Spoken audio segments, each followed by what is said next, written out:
ਸੇ ਫਿਰ ਗਰਭਾਸ ਨਾ ਭਰਿਆ ਰੇ।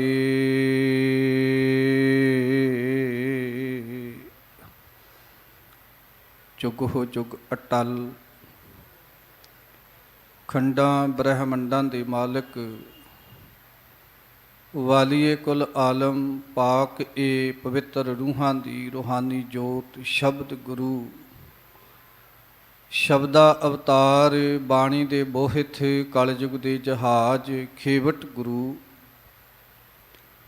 ਧੰਨ ਧੰਨ ਸ੍ਰੀ ਗੁਰੂ ਗ੍ਰੰਥ ਸਾਹਿਬ ਮਹਾਰਾਜ ਜੀ ਦੀ ਮੁਬਾਰਕ ਮਿੱਠੀ ਅਤੇ ਨਿੱਘੀ ਗੋਦ ਵਿੱਚ ਜੁੜ ਬੈਠ ਕਰਕੇ ਨੌਵੇਂ ਪਾਤਸ਼ਾਹ ਧੰਨ ਧੰਨ ਸ੍ਰੀ ਗੁਰੂ ਤੇਗ ਬਹਾਦਰ ਸਾਹਿਬ ਮਹਾਰਾਜ ਜੀ ਦੇ ਪਾਵਨ ਪਵਿੱਤਰ ਇਤਿਹਾਸਕ ਸ਼ਹੀਦੀ ਅਸਥਾਨ ਗੁਰਦੁਆਰਾ ਸੀਸਗੰਜ ਸਾਹਿਬ ਜੀ ਦੀਆਂ ਹਾਜ਼ਰੀਆਂ ਭਰ ਕੇ ਸਾਹਿਬ ਜੀ ਦੇ ਦਰ ਕਰਦੀਆਂ ਅਸੀਸਾਂ ਬਖਸ਼ਿਸ਼ਾਂ ਰਹਿਮਤਾਂ ਦੀ ਪਾਤਰ ਬਣ ਰਹੀ ਗੁਰੂ ਰੂਪ ਗੁਰੂ ਖਾਲਸਾ ਗੁਰੂ ਸਵਾਰੀ ਸਾਧ ਸੰਗਤ ਜੀ, ਆਓ ਵਿਚਾਰਾਂ ਦੀ ਲੜੀ ਪ੍ਰਾਰੰਭ ਕਰਨ ਤੋਂ ਪਹਿਲਾਂ ਸਾਹਿਬ ਜੀ ਦੀ ਅਸੀਸ ਦੇ ਪਾਤਰ ਬਣੀਏ। ਜੋ ਅੰਮ੍ਰਿਤਮਈ ਸ਼ਬਦ ਬੜੇ ਪਿਆਰ ਤੇ ਸਤਿਕਾਰ ਸਹਿਤ ਸਿੰਘ ਸਾਹਿਬ ਗਿਆਨੀ ਹਰਨਾਮ ਸਿੰਘ ਖਾਲਸਾ ਜੀ ਨੇ ਆਪ ਸੰਗਤਾਂ ਨੂੰ ਸਰਵਣ ਕਰਾਇਆ ਹੈ, ਤਾਂ ਕਿ ਉਹਦੀ ਵਿਚਾਰ ਆਪ ਸੰਗਤਾਂ ਦੇ ਨਾਲ ਗੁਰੂ ਸਾਹਿਬ ਜੀ ਦੀ ਅਸੀਸ ਦੇ ਸਦਕਾ ਸਾਂਝੀ ਕਰ ਸਕੀਏ। ਬਖਸ਼ੋ ਅਸੀਸ, ਗੱਜ ਕੇ ਆਖੋ ਵਾਹਿਗੁਰੂ ਜੀ ਕਾ ਖਾਲਸਾ ਵਾਹਿਗੁਰੂ ਜੀ ਕੀ ਫਤਿਹ। ਬਾਣੀ ਗੁਰੂ ਗੁਰੂ ਹੈ ਬਾਣੀ, ਵਿੱਚ ਬਾਣੀ ਅੰਮ੍ਰਿਤ ਸਾਰੇ। ਗੁਰਬਾਣੀ ਕਹੈ ਸੇਵਕ ਜਨ ਮਾਨੈ, ਪ੍ਰਤੱਖ ਗੁਰੂ ਨਿਸਤਾਰੇ।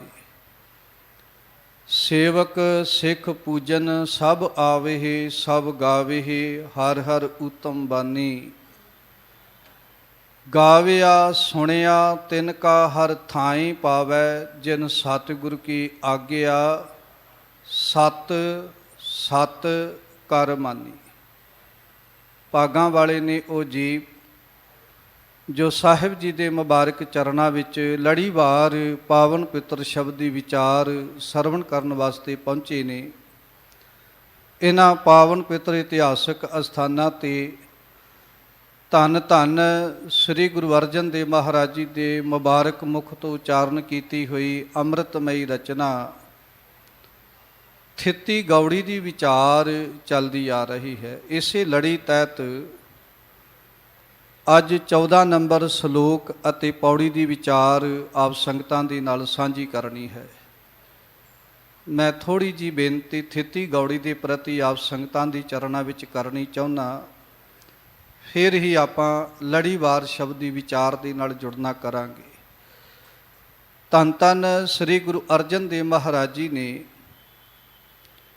ਇਹ ਜੋ ਅੰਮ੍ਰਿਤਮਈ ਰਚਨਾ ਉਚਾਰਨ ਕੀਤੀ ਹੈ, ਥਿੱਤਾਂ ਦੇ ਆਧਾਰ ਦੇ ਉੱਤੇ ਕੀਤੀ ਹੈ।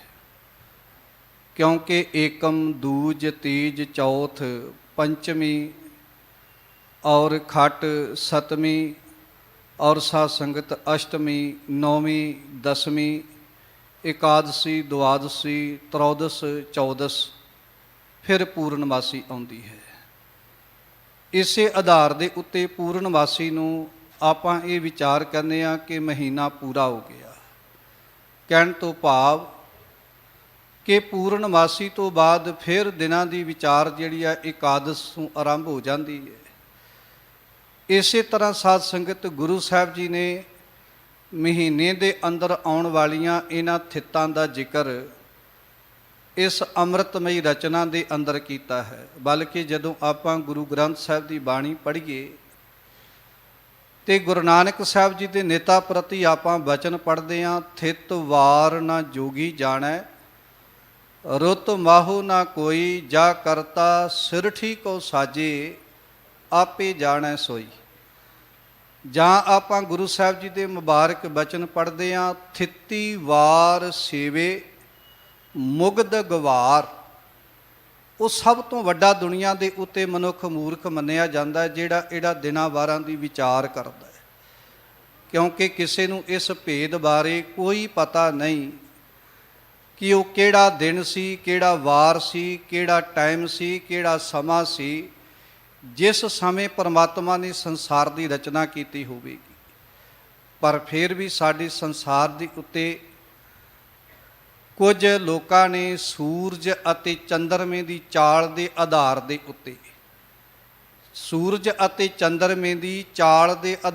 ਉੱਤੇ ਇਹਨਾਂ ਦਿਨਾਂ ਵਾਰਾਂ ਦੀ ਜਿਹੜੀ ਹੈ ਉਹ ਸੰਸਾਰ ਦੇ ਉੱਤੇ ਵਿਚਾਰ ਆਰੰਭ ਕੀਤੀ।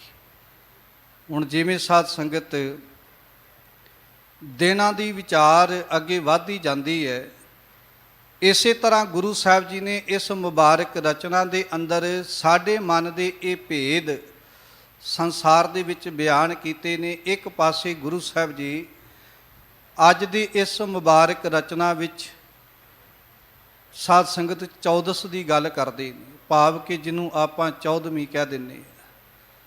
ਇਹ ਤੋਂ ਬਾਅਦ ਕੱਲ੍ਹ ਨੂੰ ਪੂਰਨਮਾਸੀ ਦਾ ਦਿਹਾੜਾ ਹੈ। ਜਿਵੇਂ ਪੂਰਨਮਾਸੀ ਹੋਵੇ ਇਸੇ ਤਰ੍ਹਾਂ ਸਾਧ ਸੰਗਤ ਧੰਨ ਸ੍ਰੀ ਗੁਰੂ ਅਰਜਨ ਦੇਵ ਮਹਾਰਾਜ ਜੀ ਨੇ ਅੱਜ ਦੇ ਇਸ ਮੁਬਾਰਕ ਸ਼ਬਦ ਵਿੱਚ 7 ਪਤਾਲ ਤੇ 7 ਆਕਾਸ਼ਾਂ ਦੀ ਗੱਲ ਕੀਤੀ, ਕਿਉਂਕਿ ਹਿੰਦੂ ਮਿਥਿਹਾਸ ਦੇ ਅੰਦਰ ਸਾਧ ਸੰਗਤ 7 ਪਤਾਲ ਤੇ 7 ਆਕਾਸ਼ਾਂ ਦੀ ਗੱਲ ਕੀਤੀ ਜਾਂਦੀ। ਗੁਰੂ ਨਾਨਕ ਸਾਹਿਬ ਜੀ ਭਾਵੇਂ ਕਿ ਇਸ ਵਿਚਾਰ ਦੇ ਨਾਲ ਸਹਿਮਤ ਨਹੀਂ। ਮੈਂ ਇੱਥੇ ਇੱਕ ਬੇਨਤੀ ਕਹਿਣੀ ਚਾਹੁੰਦਾ ਸਾਧ ਸੰਗਤ, ਇੱਕ ਪਾਸੇ ਤੇ ਗੱਲ ਕੀਤੀ ਜਾਂਦੀ ਹੈ ਕਿ ਕੇਵਲ 7 ਹੀ ਪਤਾਲ ਤੇ 7 ਹੀ ਆਕਾਸ਼ ਨੇ, ਦੂਜੇ ਪਾਸੇ ਇਹ ਵੀ ਗੱਲ ਕੀਤੀ ਜਾਂਦੀ ਹੈ ਇਸ ਧਰਤੀ ਨੂੰ ਬੈਲ ਨੇ ਆਪਣੇ ਸਿੰਗਾਂ ਤੇ ਚੁੱਕਿਆ ਹੋਇਆ ਹੈ। ਬਾਬਾ ਨਾਨਕ ਜੀ ਕਹਿੰਦੇ ਤੁਸੀਂ ਆਪ ਹੀ ਇਸ ਗੱਲ ਦਾ ਉੱਤਰ ਦਿਓ ਕਿ ਜਿਹੜਾ 7ਵਾਂ ਬੈਲ ਹੈ ਉਹ ਕਾਹਦੇ ਤੇ ਖੜਾ ਹੋਵੇਗਾ। 7ਵਾਂ ਬੈਲ ਕਾਹਦੇ ਤੇ ਖੜਾ ਹੋਵੇਗਾ? ਧਰਤੀ ਹੋਰ ਪਰੈ ਹੋਰ ਤਿਸ ਤੇ ਭਾਰ ਤਲੈ ਕਵਣ ਜੋਰ। ਗੁਰੂ ਸਾਹਿਬ ਜੀ ਕਹਿੰਦੇ ਫਿਰ ਤੁਸੀਂ ਕਹੋਗੇ 8ਵੀਂ ਤੇ ਖੜਾ ਹੋਵੇਗਾ, 8ਵੀਂ ਦੀ ਗੱਲ ਕਰੋਗੇ ਫਿਰ ਤੁਸੀਂ ਕਹੋਗੇ 9ਵੀਂ ਧਰਤੀ ਤੇ ਬੈਲ ਖੜਾ ਹੋਵੇਗਾ। ਇੱਦਾਂ ਕਰਦਿਆਂ ਧਰਤੀਆਂ ਦਾ, ਪਤਾਲਾਂ ਦਾ, ਆਕਾਸ਼ਾਂ ਦਾ, ਸੰਸਾਰ ਤੇ ਅੰਤ ਨਹੀਂ ਪਾਇਆ ਜਾ ਸਕਦਾ। ਤੂੰ ਬੇਅੰਤ ਕੋ ਵਿਰਲਾ ਜਾਣੈ, ਤੇਰਾ ਦੀਆ ਨਾਮ ਵਖਾਣ। ਸਾਧ ਸੰਗਤ ਉਹ ਬੇਅੰਤ ਪਰਮਾਤਮਾ ਦੀ ਰਚਨਾ ਵੀ ਬੇਅੰਤ ਹੈ। ਨਿਰਗੁਣ ਤੇ ਸਰਗੁਣ ਦ੍ਰਿਸ਼ਟੀਆ, ਉਹ ਪਰਮਾਤਮਾ ਨਿਰਗੁਣ ਰੂਪ ਵੀ ਹੈ ਤੇ ਸਰਗੁਣ ਸਰੂਪ ਵੀ ਹੈ। ਨਿਰਗੁਣ ਰੂਪ ਹੋ ਕੇ ਸੰਸਾਰ ਦੇ ਨਾਲੋਂ ਵੱਖਰਾ ਹੈ ਤੇ ਸਰਗੁਣ ਸਰੂਪ ਹੁੰਦਿਆਂ ਉਹ ਨਿਰੰਕਾਰ ਸੰਸਾਰ ਦੇ ਅੰਦਰ ਰਮਿਆ ਹੋਇਆ।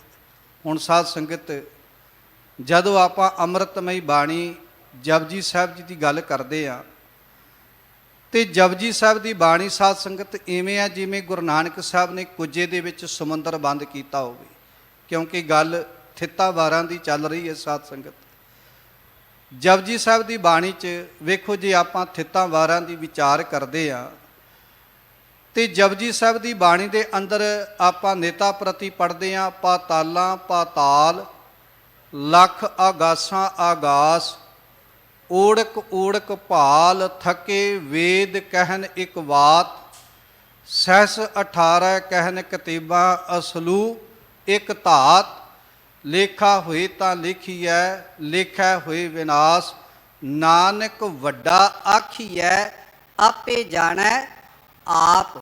ਉਹ ਪਰਮਾਤਮਾ ਕਿੱਡਾ ਵੱਡਾ ਹੈ, ਕਿੱਡਾ ਬੇਅੰਤ ਹੈ, ਕਿੱਡੀ ਵੱਡੀ ਉਹਦੀ ਰਚਨਾ ਹੈ। ਇਹਦੇ ਭੇਦ ਬਾਰੇ ਉਹ ਪਰਮੇਸ਼ਰ ਆਪ ਹੀ ਜਾਣਦਾ ਹੈ, ਕਿਉਂਕਿ ਕੋਈ ਸੰਸਾਰ ਦੇ ਉੱਤੇ ਰੱਬ ਦਾ ਪੈਦਾ ਕੀਤਾ ਹੋਇਆ ਜੀਵ ਰੱਬ ਦੇ ਇਸ ਭੇਦ ਬਾਰੇ, ਇਸ ਰਚਨਾ ਦੀ ਸੰਪੂਰਨਤਾ ਬਾਰੇ ਨਹੀਂ ਜਾਣ ਸਕਦਾ।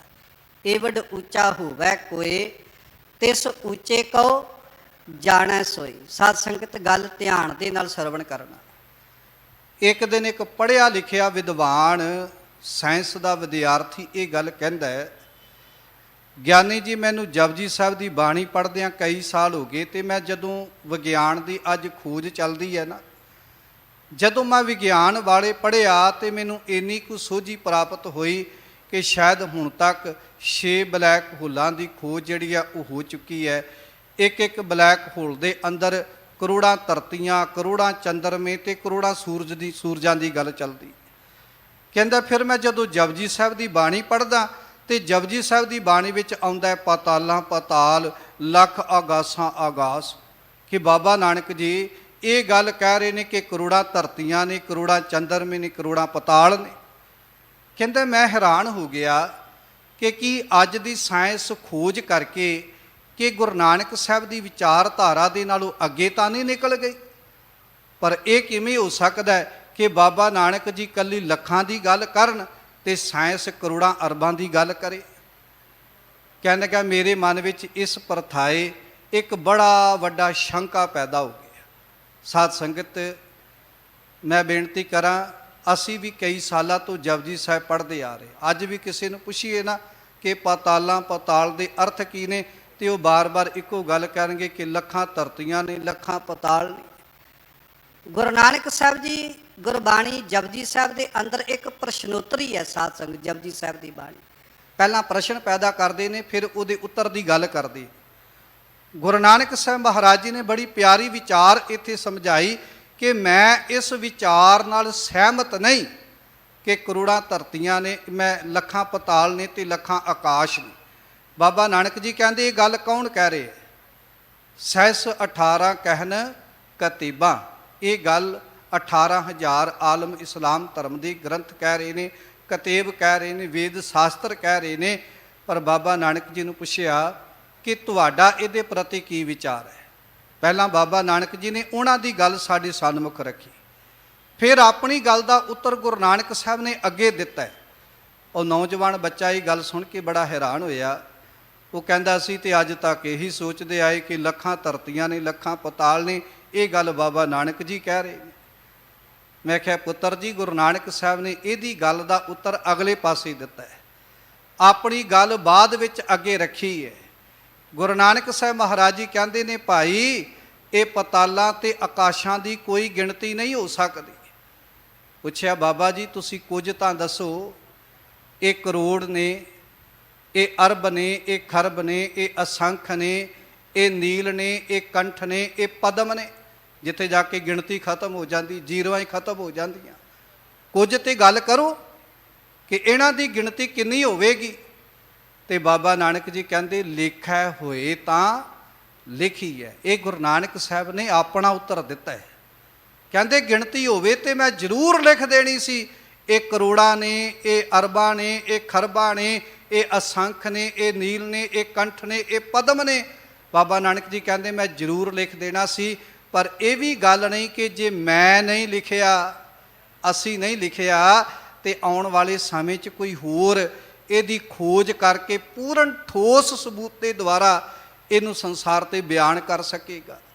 ਬਾਬਾ ਜੀ ਕਹਿੰਦੇ ਭਾਈ ਹਕੀਕਤ ਤਾਂ ਇਹ ਹੈ ਇਹਨਾਂ ਦੀ ਗਿਣਤੀ ਹੋ ਹੀ ਨਹੀਂ ਸਕਦੀ। ਲੇਖਿਆ ਹੋਏ ਵਿਨਾਸ਼ ਰਹਿੰਦੀ ਦੁਨੀਆ ਤੱਕ ਦੁਨੀਆ ਦੇ ਲੋਕ ਪਤਾਲਾਂ ਤੇ ਆਕਾਸ਼ਾਂ ਦੀ ਗਿਣਤੀ ਕਰਦੇ ਕਰਦੇ ਸੰਸਾਰ ਤੋਂ ਵਿਨਾਸ਼ ਹੋ ਜਾਣਗੇ, ਖਤਮ ਹੋ ਜਾਣਗੇ, ਪਰ ਇਹਨਾਂ ਦੀ ਗਿਣਤੀ ਦਾ ਕੋਈ ਥਾਂ ਨਹੀਂ ਪਾ ਸਕੇਗਾ। ਸਾਧ ਸੰਗਤ, ਇਹ ਹੈ ਗੁਰੂ ਨਾਨਕ ਸਾਹਿਬ ਦੀ ਵਿਚਾਰਧਾਰਾ। ਅੱਜ ਦੀ ਵਿਗਿਆਨ ਤੇ ਭਾਵੇਂ ਕਰੋੜਾਂ ਦੀ ਗੱਲ ਕਰਦੀ ਹੈ, ਤੇ ਬਾਬਾ ਨਾਨਕ ਜੀ ਅੱਜ ਤੋਂ 550 ਸਾਲ ਪਹਿਲਾਂ ਸਾਨੂੰ ਇਹ ਵਿਚਾਰ ਸਮਝਾ ਕੇ ਗਏ ਨੇ ਕਿ ਭਾਈ ਇਹਨਾਂ ਦੀ ਗਿਣਤੀ ਦਾ ਥਾਂ ਨਹੀਂ ਪਾਇਆ ਜਾ ਸਕਦਾ। ਧੰਨ ਗੁਰੂ ਅਰਜਨ ਦੇਵ ਮਹਾਰਾਜ ਜੀ ਨੇ ਤੇ ਬੜੀ ਪਿਆਰੀ ਉਦਾਹਰਨ ਹੀ ਦੇ ਦਿੱਤੀ ਸਾਨੂੰ।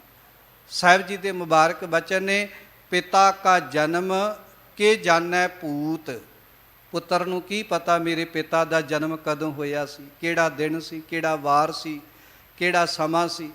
ਭਾਵੇਂ ਕਿ ਹੜੱਪਾ ਤੇ ਮਹਿੰਜੋ ਦੜਾ ਦੋ ਥੇਹਾਂ ਦੀ ਖੁਦਾਈ ਤੋਂ, ਮਨੁੱਖ ਦੇ ਜਬਾੜਿਆਂ ਦੀਆਂ ਮਿਲੀਆਂ ਹੋਈਆਂ ਹੱਡੀਆਂ ਤੋਂ ਸਾਡੇ ਵਿਗਿਆਨਕਾਂ ਨੇ ਕਈ ਪ੍ਰਕਾਰ ਦੇ ਅਨੁਮਾਨ ਲਗਾਏ।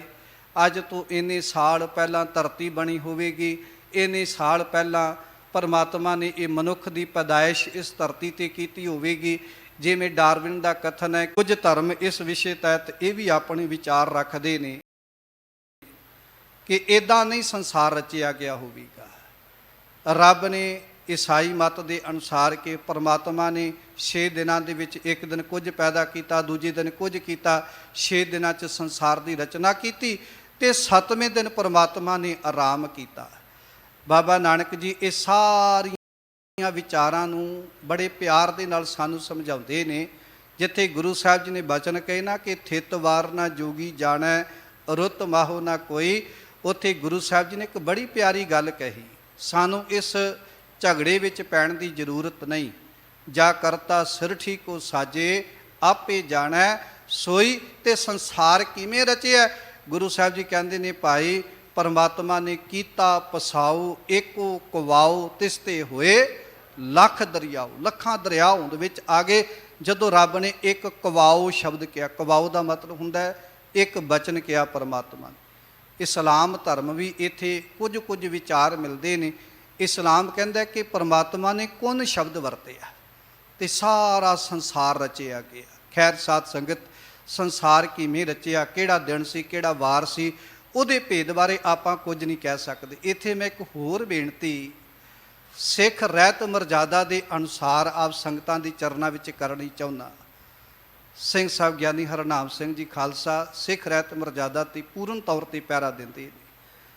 ਔਰ ਸਾਧ ਸੰਗਤ ਮੈਂ ਬੇਨਤੀ ਕਰਾਂ, ਸਿੱਖ ਰਹਿਤ ਮਰਜ਼ਾਦਾ ਦੇ ਅਨੁਸਾਰ ਅਸੀਂ ਜਦੋਂ ਸੋਦਰ ਦੀ ਬਾਣੀ ਪੜ੍ਹਦੇ ਹਾਂ ਨਾ ਸਾਧ ਸੰਗਤ, ਤੇ ਸੋਦਰ ਦੀ ਬਾਣੀ ਜਦੋਂ ਸੰਪੂਰਨ ਜੋ ਸੋਦਰ ਦਾ ਆਕਾਰ ਸਰੂਪ ਸਿੱਖ ਰਹਿਤ ਮਰਜ਼ਾਦਾ ਵਿੱਚ ਬਿਆਨ ਕੀਤਾ ਗਿਆ, ਦਰਬਾਰ ਸਾਹਿਬ ਦੇ ਅੰਦਰ ਸ਼੍ਰੋਮਣੀ ਗੁਰਦੁਆਰਾ ਪ੍ਰਬੰਧਕ ਕਮੇਟੀ ਦੇ ਹਰੇਕ ਧਾਰਮਿਕ ਅਸਥਾਨ ਦੇ ਉੱਤੇ ਉਸੇ ਸੋਦਰ ਦੇ ਰੂਪ ਨੂੰ ਜਿਹੜਾ ਉਹ ਪੜ੍ਹਿਆ ਜਾਂਦਾ। ਖੈਰ ਔਰ ਸਾਧ ਸੰਗਤ ਕਈ ਵਾਰੀ ਆਪਾਂ ਕਈ ਐਸੇ ਗੁਟਕੇ ਵੇਖਦੇ ਆ ਜਿਨ੍ਹਾਂ ਵਿੱਚ ਸੋਦਰ ਦਾ ਆਕਾਰ ਬਹੁਤ ਵੱਡਾ ਹੈ।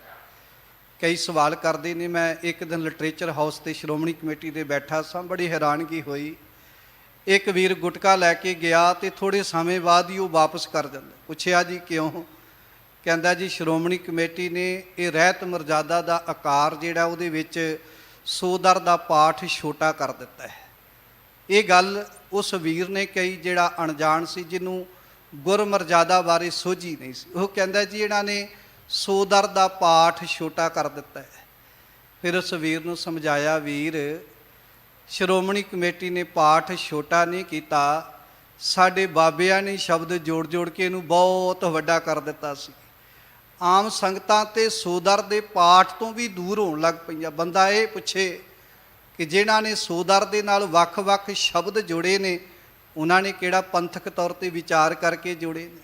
ਜਿਵੇਂ ਕਿਸੇ ਦੀ ਮਰਜ਼ੀ ਹੋਈ, ਉਹਨੇ ਆ ਕੇ ਕਿਸੇ ਨੇ ਇੱਕ ਸ਼ਬਦ ਜੋੜ ਦਿੱਤਾ, ਕਿਸੇ ਨੇ ਦੋ ਜੋੜ ਤੇ ਕਿਸੇ ਨੇ ਚਾਰ ਜੋੜ ਦਿੱਤੇ ਤੇ ਸੋਦਰ ਦਾ ਆਕਾਰ ਏਡਾ ਵੱਡਾ ਕਰ ਦਿੱਤਾ ਕਿ ਆਮ ਲੋਕ ਸੋਦਰ ਦੇ ਪਾਠ ਦੇ ਮੂਲ ਰੂਪ ਨੂੰ ਵਿਸਰ ਗਏ।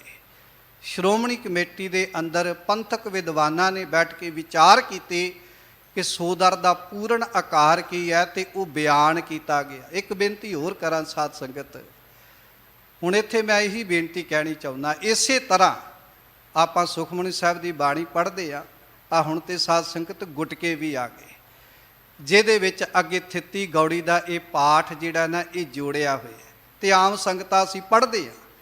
ਸੁਖਮਨੀ ਸਾਹਿਬ ਤੋਂ ਬਾਅਦ ਥਿੱਤੀ ਗੌੜੀ ਦਾ ਪਾਠ ਪੜ੍ਹਦੇ ਆ, ਪਰ ਜਿਹੜੇ ਸ਼੍ਰੋਮਣੀ ਗੁਰਦੁਆਰਾ ਪ੍ਰਬੰਧਕ ਕਮੇਟੀ ਵੱਲੋਂ ਗੁਟਕੇ ਛਾਪੇ ਜਾਂਦੇ ਨੇ ਉਹਦੇ ਵਿੱਚ ਸੁਖਮਨੀ ਸਾਹਿਬ ਜੀ ਦਾ ਇਕੱਲਾ ਪਾਠ ਹੁੰਦਾ ਹੈ। ਥਿੱਤੀ ਗੌੜੀ ਦਾ ਪਾਠ ਨਾਲ ਨਹੀਂ ਜੋੜਿਆ ਜਾਂਦਾ। ਜਾਂ ਦਿੱਲੀ ਕਮੇਟੀ ਵੱਲੋਂ ਜਿਹੜੇ ਗੁਟਕੇ ਛਾਪੇ ਜਾਂਦੇ ਨੇ ਉਹਨਾਂ ਵਿੱਚ ਥਿੱਤੀ ਗੌੜੀ ਦਾ ਪਾਠ ਨਾਲ ਨਹੀਂ ਜੋੜਿਆ ਜਾਂਦਾ। ਕਿਉਂ? ਕਿਉਂਕਿ ਇਹ ਇੱਕ ਵੱਖਰੀ ਰਚਨਾ ਹੈ। ਇਹ ਜੋੜਿਆ ਕਿਹਨਾਂ ਨੇ ਸਾਧ ਸੰਗਤ? ਉਹਨਾਂ ਲੋਕਾਂ ਨੇ ਜਿਨ੍ਹਾਂ ਨੂੰ ਇਹਦੇ ਬਾਰੇ ਬੋਧ ਨਹੀਂ, ਆਪਣਾ ਵੱਖਰਾਪਨ ਚਲਾਉਣ ਵਾਸਤੇ। ਕੱਲ੍ਹ ਨੂੰ ਇਸੇ ਤਰ੍ਹਾਂ ਹੀ ਹੋਵੇਗਾ, ਜਿਹੜੇ ਦੰਬੀਆਂ ਨੇ ਇੱਦਾਂ ਦੇ ਗੁਟਕੇ ਛਾਪ ਦਿੱਤੇ ਨੇ, ਆਉਣ ਵਾਲੇ ਸਮੇਂ 'ਚ ਉਹ ਪਤਾ ਕੀ ਕਹਿਣਗੇ, ਆ ਥਿੱਤੀ ਗੌੜ ਵੀ ਸੁਖਮਨੀ ਸਾਹਿਬ ਦਾ ਹਿੱਸਾ ਹੀ ਹੈ। ਫਿਰ ਕਹਿਣਗੇ ਤੇ ਸ਼੍ਰੋਮਣੀ ਕਮੇਟੀ ਨੇ ਜਾਂ ਦਿੱਲੀ ਕਮੇਟੀ ਨੇ ਤੇ ਸੁਖਮਨੀ ਸਾਹਿਬ ਜੀ ਦਾ ਪਾਠ ਵੀ ਛੋਟਾ ਕਰ ਦਿੱਤਾ। ਮੁਆਫ ਕਰਨਾ ਸਾਧ ਸੰਗਤ, ਹਕੀਕਤ ਇਹ ਹੈ ਸੁਖਮਨੀ ਸਾਹਿਬ ਦੀ ਬਾਣੀ ਦਾ ਹਿੱਸਾ ਵੱਖਰਾ ਹੈ ਤੇ ਇਹ ਧੰਨ ਗੁਰੂ ਅਰਜਨ ਦੇਵ ਮਹਾਰਾਜ ਜੀ ਦੀ ਥਿੱਤੀ ਗੌੜੀ ਬਕਾਇਦਾ ਤੌਰ ਤੇ ਥਿੱਤਾਂ ਵਾਰਾਂ ਦੇ ਆਧਾਰ ਦੇ ਉੱਤੇ, ਚੰਦਰਮੇ ਦੀ ਚਾਲ ਦੇ ਆਧਾਰ ਦੇ ਉੱਤੇ ਅੱਜ ਜਿਹੜੇ ਦਿਨ ਵਾਰ ਚੱਲਦੇ ਨੇ ਉਹਦਾ ਜ਼ਿਕਰ ਧੰਨ ਗੁਰੂ ਅਰਜਨ ਦੇਵ ਜੀ ਨੇ ਇਸ ਰਚਨਾ ਦੇ ਵਿੱਚ ਕੀਤਾ ਹੈ। ਇਹ ਸੁਖਮਨੀ ਸਾਹਿਬ ਦੀ ਅੰਮ੍ਰਿਤਮਈ ਬਾਣੀ ਦਾ ਹਿੱਸਾ ਨਹੀਂ। ਸਾਡੇ ਕੋਲ ਸਮਾਂ ਹੈ, ਭਾਵੇਂ ਥਿੱਤੀ ਗੌੜੀ ਪੜ੍ਹੀ ਜਾਈਏ, ਤੇ ਭਾਵੇਂ ਹੋਰ ਆਪਾਂ ਰਚਨਾ ਗੁਰਬਾਣੀ ਦੇ ਅੰਦਰ ਪੜ੍ਹੀ ਜਾਈਏ, ਇਹਦੇ ਵਿੱਚ ਕੋਈ ਸ਼ੰਕੇ ਵਾਲੀ ਗੱਲ ਨਹੀਂ, ਕੋਈ ਭਰਮ ਵਾਲੀ ਗੱਲ ਨਹੀਂ। ਆਪਾਂ ਜਿੰਨੀ ਮਰਜ਼ੀ ਬਾਣੀ ਪੜ੍ਹ ਸਕਦੇ ਹਾਂ, ਪਰ ਬੇਨਤੀ ਹੈ ਕਿ ਥਿੱਤੀ ਗੌੜੀ ਦੀ ਬਾਣੀ ਧੰਨ ਗੁਰੂ ਅਰਜਨ ਦੇਵ ਮਹਾਰਾਜ ਜੀ ਦੇ ਮੁਬਾਰਕ ਮੁਖ ਤੋਂ ਉਚਾਰਨ ਕੀਤੀ ਹੋਈ ਇੱਕ ਵੱਖਰੀ ਰਚਨਾ ਹੈ, ਜਿਹਦੇ ਵਿੱਚ ਗੁਰੂ ਸਾਹਿਬ ਜੀ ਨੇ ਥਿੱਤਾਂ ਵਾਰਾਂ ਦੇ ਆਧਾਰ ਦੇ ਉੱਤੇ ਥਿੱਤਾਂ ਦਾ ਜ਼ਿਕਰ ਕਰਦੇ ਆ ਗੁਰੂ ਸਾਹਿਬ ਜੀ ਨੇ ਇਹ ਰਚਨਾ ਜਿਹੜੀ ਹੈ ਉਹ ਉਚਾਰਨ ਕੀਤੀ ਹੈ। ਆਓ ਸਾਧ ਸੰਗਤ ਧੰਨ ਗੁਰੂ ਅਰਜਨ ਦੇਵ ਮਹਾਰਾਜ ਜੀ ਦੇ ਮੁਬਾਰਕ ਮੁਖ ਤੋਂ ਉਚਾਰਨ ਕੀਤੀ ਹੋਈ ਇਸ ਅੰਮ੍ਰਿਤਮਈ ਬਾਣੀ ਦੀ 14 ਭਾਵ ਕਿ ਜਿਹਨੂੰ ਆਪਾਂ 14ਵੀਂ ਕਹਿ ਦਿੰਦੇ ਆ, ਉਸ ਬਾਰੇ ਧੰਨ ਗੁਰੂ ਅਰਜਨ ਦੇਵ ਮਹਾਰਾਜ ਜੀ ਸਾਨੂੰ ਇਸ ਰਚਨਾ ਵਿੱਚ ਸਮਝਾ ਰਹੇ ਨੇ। ਸਤਿਗੁਰੂ ਧੰਨ ਗੁਰੂ ਅਰਜਨ ਦੇਵ ਮਹਾਰਾਜ ਜੀ ਸ਼ਲੋਕ ਵਿੱਚ, ਸ਼ਲੋਕ ਦਾ ਮਤਲਬ ਹੁੰਦਾ ਹੈ ਸੰਕੋਚੀ ਹੋਈ ਵਿਚਾਰ, ਬਹੁਤ ਵੱਡੀ ਗੱਲ ਨੂੰ ਛੋਟੇ ਆਕਾਰ ਵਿੱਚ ਕਹਿ ਦੇਣਾ। ਧੰਨ ਗੁਰੂ ਅਰਜਨ ਦੇਵ ਮਹਾਰਾਜ ਜੀ ਸ਼ਲੋਕ ਦੇ ਵਿੱਚ ਸਮਝਾ ਰਹੇ ਨੇ। ਸ਼ਲੋਕ 4 ਕੁੰਟ 14 ਭਵਨ ਸਗਲ ਵਿਆਪਤ ਰਾਮ ਨਾਨਕ ਊਨ ਨਾ ਦੇਖੀਐ ਪੂਰਨ ਤਾਕੇ ਕਾਮ। ਧੰਨ ਗੁਰੂ ਅਰਜਨ ਦੇਵ ਮਹਾਰਾਜ ਜੀ ਇਸ ਮੁਬਾਰਕ ਰਚਨਾ ਵਿੱਚ ਸਮਝਾ ਰਹੇ ਨੇ 4 ਕੁੰਟ ਭਾਵ ਧਰਤੀ ਦੀਆਂ 4 ਦਿਸ਼ਾਵਾਂ ਦੇ ਵਿੱਚ 14 ਭਵਨ, 7 ਪਤਾਲ ਤੇ 7 ਆਕਾਸ਼, ਭਾਵੇਂ ਕਿ ਹਿੰਦੂ ਮਿਥਿਹਾਸ ਵਿੱਚ ਉਸ ਸਮੇਂ 7 ਮੰਨੇ ਜਾਂਦੇ ਸਨ। ਗੁਰੂ ਸਾਹਿਬ ਜੀ ਕਹਿੰਦੇ ਭਾਵੇਂ ਕਿ ਧਰਤੀ ਦੇ 4 ਕੁੰਟ ਨੇ ਔਰ 14 ਭਵਨ ਨੇ, ਲੋਕ 14 ਭਵਨਾਂ ਦੀ ਗੱਲ ਕਰਦੇ ਨੇ 14 ਦੇ ਦੌਰਾਨ, ਤੇ ਗੁਰੂ ਸਾਹਿਬ ਜੀ ਕਹਿੰਦੇ ਸਗਲ ਵਿਆਪਤ ਰਾਮ, ਮਤਲਬ ਕਿ ਸਾਰੇ ਸੰਸਾਰ ਵਿੱਚ ਇੱਕ ਰੱਬ ਹੀ ਸਮਾਇਆ ਹੋਇਆ ਹੈ। ਵਿਆਪਤ ਤੋਂ ਭਾਵ ਕਿ ਪਰਮਾਤਮਾ ਪਰਮੇਸ਼ਰ ਜਿਹੜਾ ਹੈ ਉਹ ਸਮਾਇਆ ਹੋਇਆ ਹੈ। ਨਾਨਕ ਊਨ ਨਾ ਦੇਖੀ ਹੈ, ਫਿਰ ਇਹ ਨਹੀਂ ਕਹਿ ਸਕਦੇ ਇੱਥੇ ਰੱਬ ਪੂਰਾ ਹੋਵੇਗਾ ਤੇ ਇੰਡੀਆ ਦੇ ਦੂਸਰੇ ਕੋਨੇ ਤੇ ਰੱਬ ਅਧੂਰਾ ਹੋਵੇਗਾ, ਕੈਨੇਡਾ ਵਿੱਚ, ਇੰਗਲੈਂਡ ਵਿੱਚ, USA ਵਿੱਚ ਰੱਬ ਅਧੂਰਾ ਹੋਵੇਗਾ, ਜਾਂ ਉਹਨਾਂ ਦੇਸ਼ਾਂ ਵਿੱਚ ਪੂਰਾ ਹੋਵੇਗਾ ਤੇ ਇੱਥੇ ਅਧੂਰਾ ਹੋਵੇਗਾ। ਪੂਰੇ ਕਾ ਕੀਆ ਸਭ ਕਿਛ ਪੂਰਾ, ਘੱਟ ਵੱਧ ਕਿਛ ਨਾਹੀਂ। ਉਸ ਪੂਰੇ ਪਰਮਾਤਮਾ ਦੀ ਕੀਤੀ ਹੋਈ ਸੰਸਾਰਿਕ ਰਚਨਾ ਇਹ ਪੂਰਨ ਤੌਰ ਦੇ ਉੱਤੇ ਪੂਰੀ ਹੈ, ਅਧੂਰੀ ਨਹੀਂ। ਇਹ ਸਮੁੱਚੇ ਸੰਸਾਰ ਦੀ ਰਚਨਾ ਇੱਕ ਅਕਾਲ ਪੁਰਖ ਵਾਹਿਗੁਰੂ ਪਰਮੇਸ਼ਰ ਨੇ ਕੀਤੀ ਹੈ। ਤੇ ਧੰਨ ਗੁਰੂ ਅਰਜਨ ਦੇਵ ਮਹਾਰਾਜ ਜੀ ਮੁਬਾਰਕ ਬਚਨ ਸ਼ਲੋਕ ਵਿੱਚ ਸਮਝਾ ਰਹੇ ਨੇ ਨਾਨਕ ਊਨ ਨਾ ਦੇਖੀ ਹੈ। ਊਨ ਤੋਂ ਭਾਵ ਕਿ ਊਣਤਾਈ ਦੇ ਨਾਲ ਨਹੀਂ ਵੇਖਣਾ ਚਾਹੀਦਾ ਕਿ ਇੱਥੇ ਰੱਬ ਅਧੂਰਾ ਹੋਵੇਗਾ। ਜਿਵੇਂ ਆਪਣੇ ਮਨ ਵਿੱਚ ਬਾਹਰੀ ਤੌਰ 'ਤੇ ਇੱਕ ਬੇਨਤੀ ਕਰਾਂ, ਕਈ ਵਾਰੀ ਇਹ ਖਿਆਲ ਆਉਂਦਾ ਕਿ ਸ਼ਾਇਦ ਰੱਬ ਨੇ ਇੱਥੇ ਸਾਡੀ ਫਰਿਆਦ ਨਹੀਂ ਸੁਣਨੀ, ਫਲਾਣੀ ਥਾਂ 'ਤੇ ਚੱਲੀਏ, ਸ਼ਾਇਦ ਉੱਥੇ ਰੱਬ ਪੂਰਾ ਤੇ ਉੱਥੇ ਸਾਡੀ ਫਰਿਆਦ ਸੁਣੀ ਜਾਵੇਗੀ।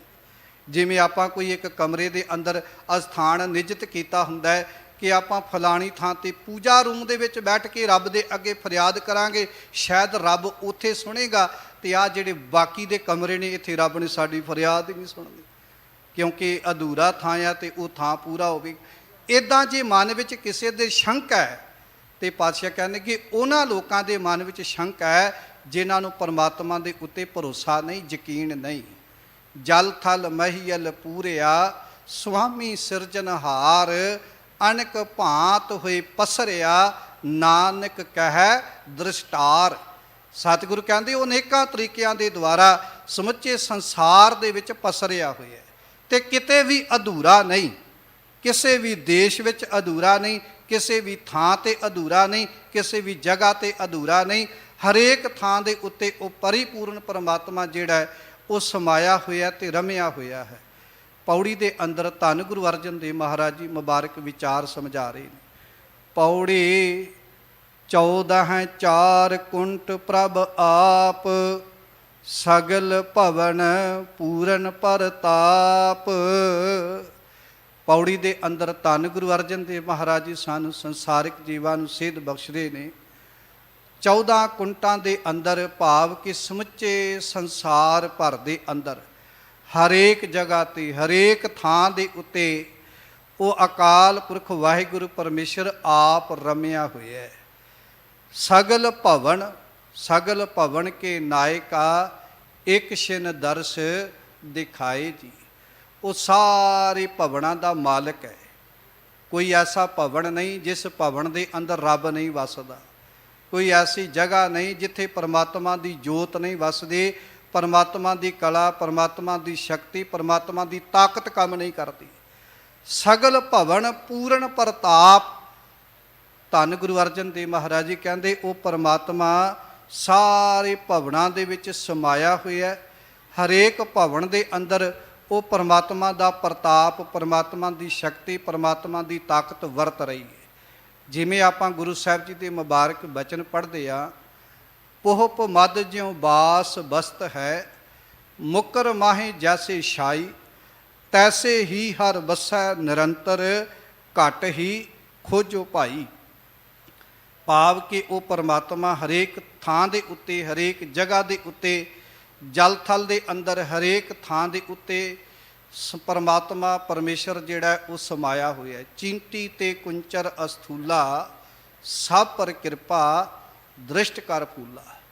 ਉਹ ਪਰਮਾਤਮਾ ਕੀੜੀ ਦੇ ਅੰਦਰ ਵੀ ਓਡਾ ਹੀ ਹੈ ਤੇ ਹਾਥੀ ਦੇ ਅੰਦਰ ਵੀ ਓਨਾ ਹੀ ਹੈ। ਐਸਾ ਨਹੀਂ ਕਿ ਹਾਥੀ 'ਚ ਰੱਬ ਦੀ ਤਾਕਤ ਘੱਟ ਕੰਮ ਕਰਦੀ ਹੋਵੇਗੀ ਤੇ ਕੀੜੀ 'ਚ ਵੱਧ ਕਰਦੀ ਹੋਵੇਗੀ, ਜਾਂ ਕੀੜੀ 'ਚ ਵੱਧ ਘੱਟ ਕਰਦੀ ਹੋਵੇਗੀ, ਹਾਥੀ 'ਚ ਵੱਧ ਕਰਦੀ ਹੋਵੇਗੀ।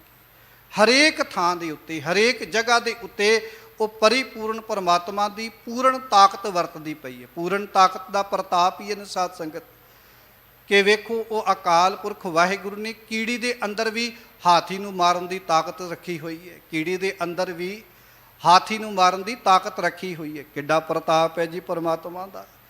ਹਾਥੀ ਕਿੱਡਾ ਵੱਡਾ ਜਾਨਵਰ ਜੀਵ, ਤੇ ਸਾਧ ਸੰਗਤ ਏਡਾ ਵੱਡਾ ਜਾਨਵਰ ਹਾਥੀ ਤੇ ਕੀੜੀ ਛੋਟਾ ਜਿਹਾ ਜੀ।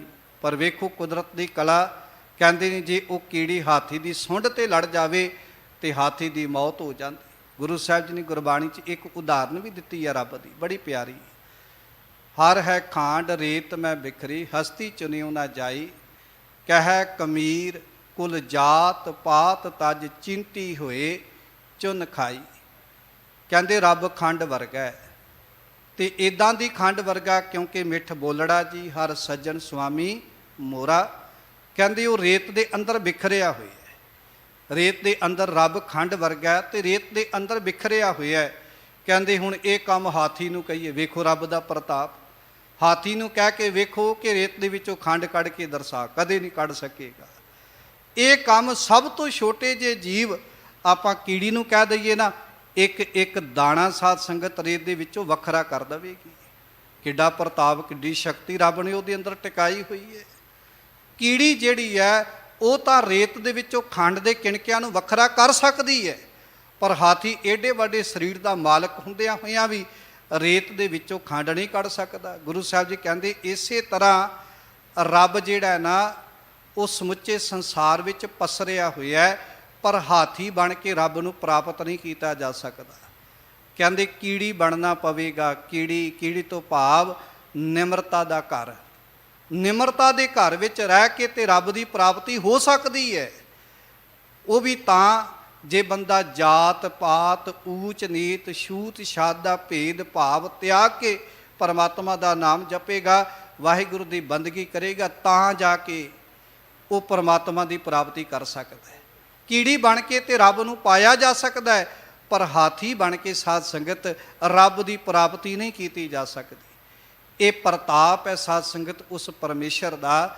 ਉਹ ਇੱਕ ਪਲ ਦੇ ਅੰਦਰ ਜਲ ਤੇ ਥਲ ਕਰ, ਥਲ ਤੇ ਕੂਆ, ਕੂਪ ਤੇ ਮੇਰ ਕਰਾਵੈ, ਧਰਤੀ ਤੇ ਆਕਾਸ਼ ਚੜਾਵੈ, ਚੜੇ ਆਕਾਸ਼ ਗਿਰਾਵੈ। ਇਹ ਪ੍ਰਤਾਪ ਹੈ ਪਰਮੇਸ਼ਰ ਦਾ।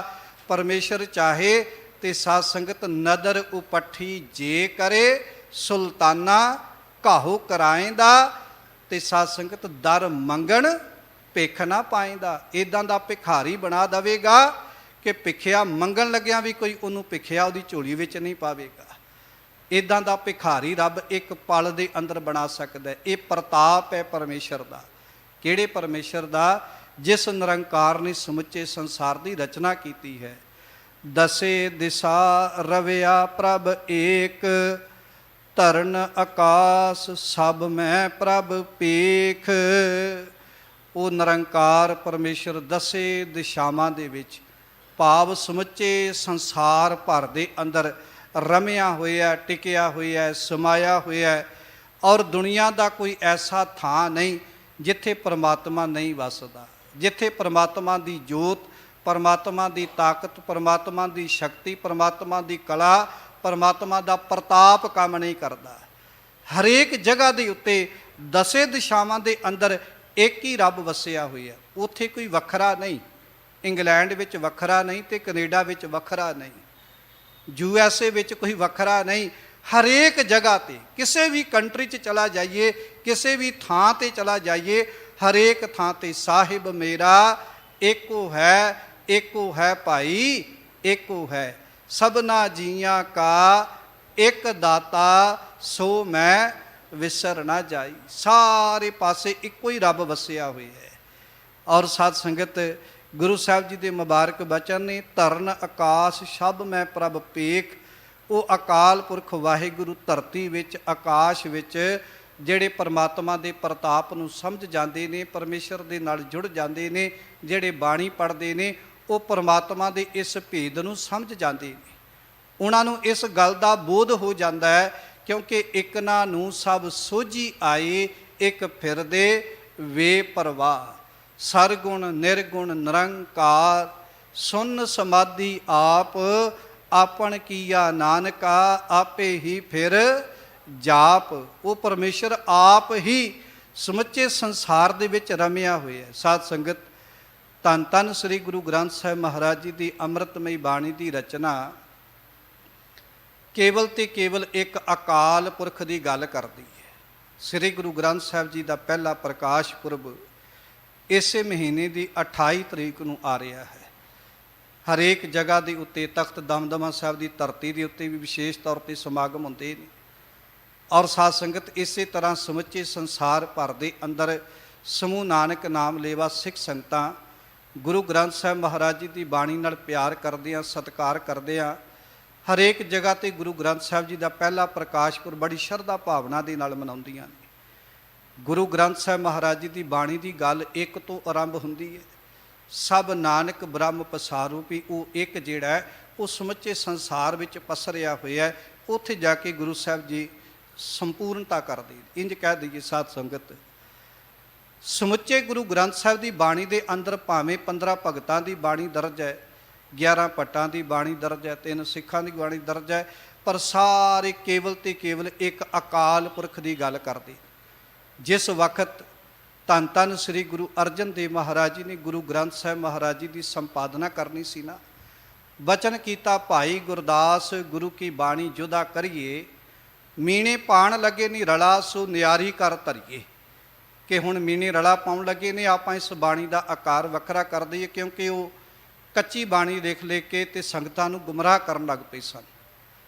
ਔਰ ਸਾਧ ਸੰਗਤ, ਰਾਮਸਰ ਦੀ ਧਰਤੀ ਦੇ ਉੱਤੇ ਅੰਮ੍ਰਿਤਸਰ ਵਿਖੇ ਇਕਾਂਤ ਜਗ੍ਹਾ 'ਤੇ ਧੰਨ ਗੁਰੂ ਅਰਜਨ ਦੇਵ ਮਹਾਰਾਜ ਜੀ ਨੇ ਇੱਕ ਤੰਬੂ 'ਤੇ ਲਗਾਇਆ, ਜਿੱਥੇ ਗੁਰੂ ਸਾਹਿਬ ਜੀ ਦੇ ਕੋਲ ਪਿਉ ਦਾਦੇ ਕਾ ਖੋਲ ਡਿੱਠਾ ਖਜ਼ਾਨਾ, ਤਾਂ ਮੇਰਾ ਮਨ ਭਇਆ ਨਿਦਾਨਾ। ਜਿਹੜੀ ਬਾਣੀ ਸੀ ਗੁਰੂ ਸਾਹਿਬ ਜੀ ਦੇ ਕੋਲ ਹੁਣ ਤੱਕ ਉਹ ਜੋ ਪ੍ਰਾਪਤ ਹੋਈ ਸੀ, ਭਾਵੇਂ ਉਹ 15 ਭਗਤਾਂ ਦੀ ਸੀ, ਭਾਵੇਂ ਭੱਟ ਸਾਹਿਬਾਨਾਂ ਦੀ ਸੀ, ਗੁਰੂ ਸਾਹਿਬ ਜੀ ਨੇ ਸਮੁੱਚੀ ਬਾਣੀ ਦਾ ਸੰਗ੍ਰਹਿ ਇੱਕ ਥਾਂ 'ਤੇ ਇਕੱਤਰ ਕਰਦਿਆਂ ਇੱਕ ਗੱਲ ਦਾ ਹੋਕਾ ਦਿੱਤਾ। ਸਾਧ ਸੰਗਤ, ਆਉਣ ਵਾਲੇ ਸਮੇਂ 'ਚ ਦੁਨੀਆ ਦੇ ਲੋਕ ਇਹ ਗੱਲ ਨਾ ਕਹਿਣ ਕਿ ਗੁਰੂ ਅਰਜਨ ਦੇਵ ਜੀ ਨੇ ਗੁਰੂ ਗ੍ਰੰਥ ਸਾਹਿਬ ਦੀ ਸੰਪਾਦਨਾ ਕਰਦਿਆਂ ਸਾਡੇ ਨਾਲ ਵਿਤਕਰਾ ਕੀਤਾ।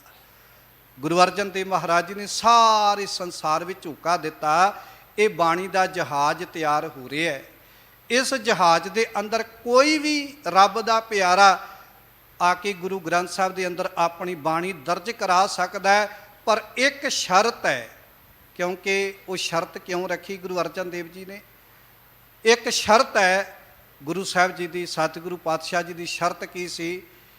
ਕਿ ਵਿਚਾਰ ਗੁਰੂ ਨਾਨਕ ਦੀ ਵਿਚਾਰਧਾਰਾ ਨਾਲ ਮਿਲਦੀ ਹੋਣੀ ਚਾਹੀਦੀ ਹੈ, ਕਿਉਂਕਿ ਸਮੁੱਚੀ ਬਾਣੀ ਗੁਰੂ ਨਾਨਕ ਦੀ ਬਾਣੀ ਔਰ ਸਾਧ ਸੰਗਤ ਕੇਵਲ ਇੱਕ ਅਕਾਲ ਪੁਰਖ ਦੀ ਗੱਲ ਕਰਦੀ, ਇੱਕ ਰੱਬ ਦੀ ਗੱਲ ਕਰਦੀ। ਇਹ ਗੱਲ ਸੁਣ ਕੇ ਲਾਹੌਰ ਤੋਂ ਚੱਲ ਕੇ 4 ਭਗਤ ਆਏ। ਉਹ ਕਹਿੰਦੇ ਵੀ ਆਪਾਂ ਵੀ ਤੇ ਆਪਣੇ ਆਪੇ ਨੂੰ ਭਗਤ ਕਹਿਲਾਉਂਦੇ ਆ, ਲੋਕ ਵੀ ਸਾਨੂੰ ਭਗਤ ਕਹਿੰਦੇ ਨੇ, ਚਲੋ ਆਪਾਂ ਵੀ ਜਾ ਕੇ ਗੁਰੂ ਗ੍ਰੰਥ ਸਾਹਿਬ ਦੇ ਅੰਦਰ ਆਪਣੀ ਬਾਣੀ ਦਰਜ ਕਰਾਈਏ। ਇੱਥੇ ਕਿਹੜੀ ਕੋਈ ਜਾਤ ਪਾਤ ਦੀ ਜਾਂ ਕੋਈ ਪਾਬੰਦੀ ਲਗਾਈ ਗਈ? ਗੁਰੂ ਸਾਹਿਬ ਜੀ ਜਦੋਂ ਚੱਲ ਕੇ ਆਏ, ਕਾਨਾ ਪੀਲੂ ਛੱਜੂ ਤੇ ਸ਼ਾਹ ਹੁਸੈਨ, ਗੁਰੂ ਸਾਹਿਬ ਜੀ ਅੱਗੋਂ ਦੀ ਲੈਣ ਵਾਸਤੇ ਗਏ, ਸਤਿਕਾਰ ਕੀਤਾ ਮੇਰੇ ਪਾਤਸ਼ਾਹ ਨੇ। ਰਾਤ ਠਹਿਰਾਇਆ। ਗੁਰੂ ਸਾਹਿਬ ਜੀ ਨੇ ਲੰਗਰ ਪਾਣੀ ਦੀ ਸੇਵਾ ਆਪਣੇ ਹੱਥੀਂ ਕੀਤੀ, ਬੜਾ ਸਤਿਕਾਰ ਕੀਤਾ ਇਹਨਾਂ ਭਗਤਾਂ ਦਾ। ਸਵੇਰ ਹੋਈ ਰਾਮਸਰ ਦੇ ਸਥਾਨ ਤੇ ਪਹੁੰਚੇ। ਗੁਰੂ ਸਾਹਿਬ ਜੀ ਦੇ ਕੋਲ ਜਦੋਂ ਬਾਣੀ ਦਰਜ ਕਰਾਉਣ ਲੱਗੇ, ਸਾਡੇ ਵੀ ਸਾਹਿਬ ਜੀ ਬਾਣੀ ਦਰਜ ਕਰ ਦਿਓ। ਗੁਰੂ ਸਾਹਿਬ ਜੀ ਕਹਿੰਦੇ ਕੋਈ ਇਨਕਾਰ ਨਹੀਂ, ਪਰ ਇੱਕ ਸ਼ਰਤ ਯਾਦ ਰੱਖੋ, ਸਾਡੀ ਇੱਕੋ ਹੀ ਸ਼ਰਤ ਹੈ। ਕਹਿੰਦੇ ਕਿ ਕੀ?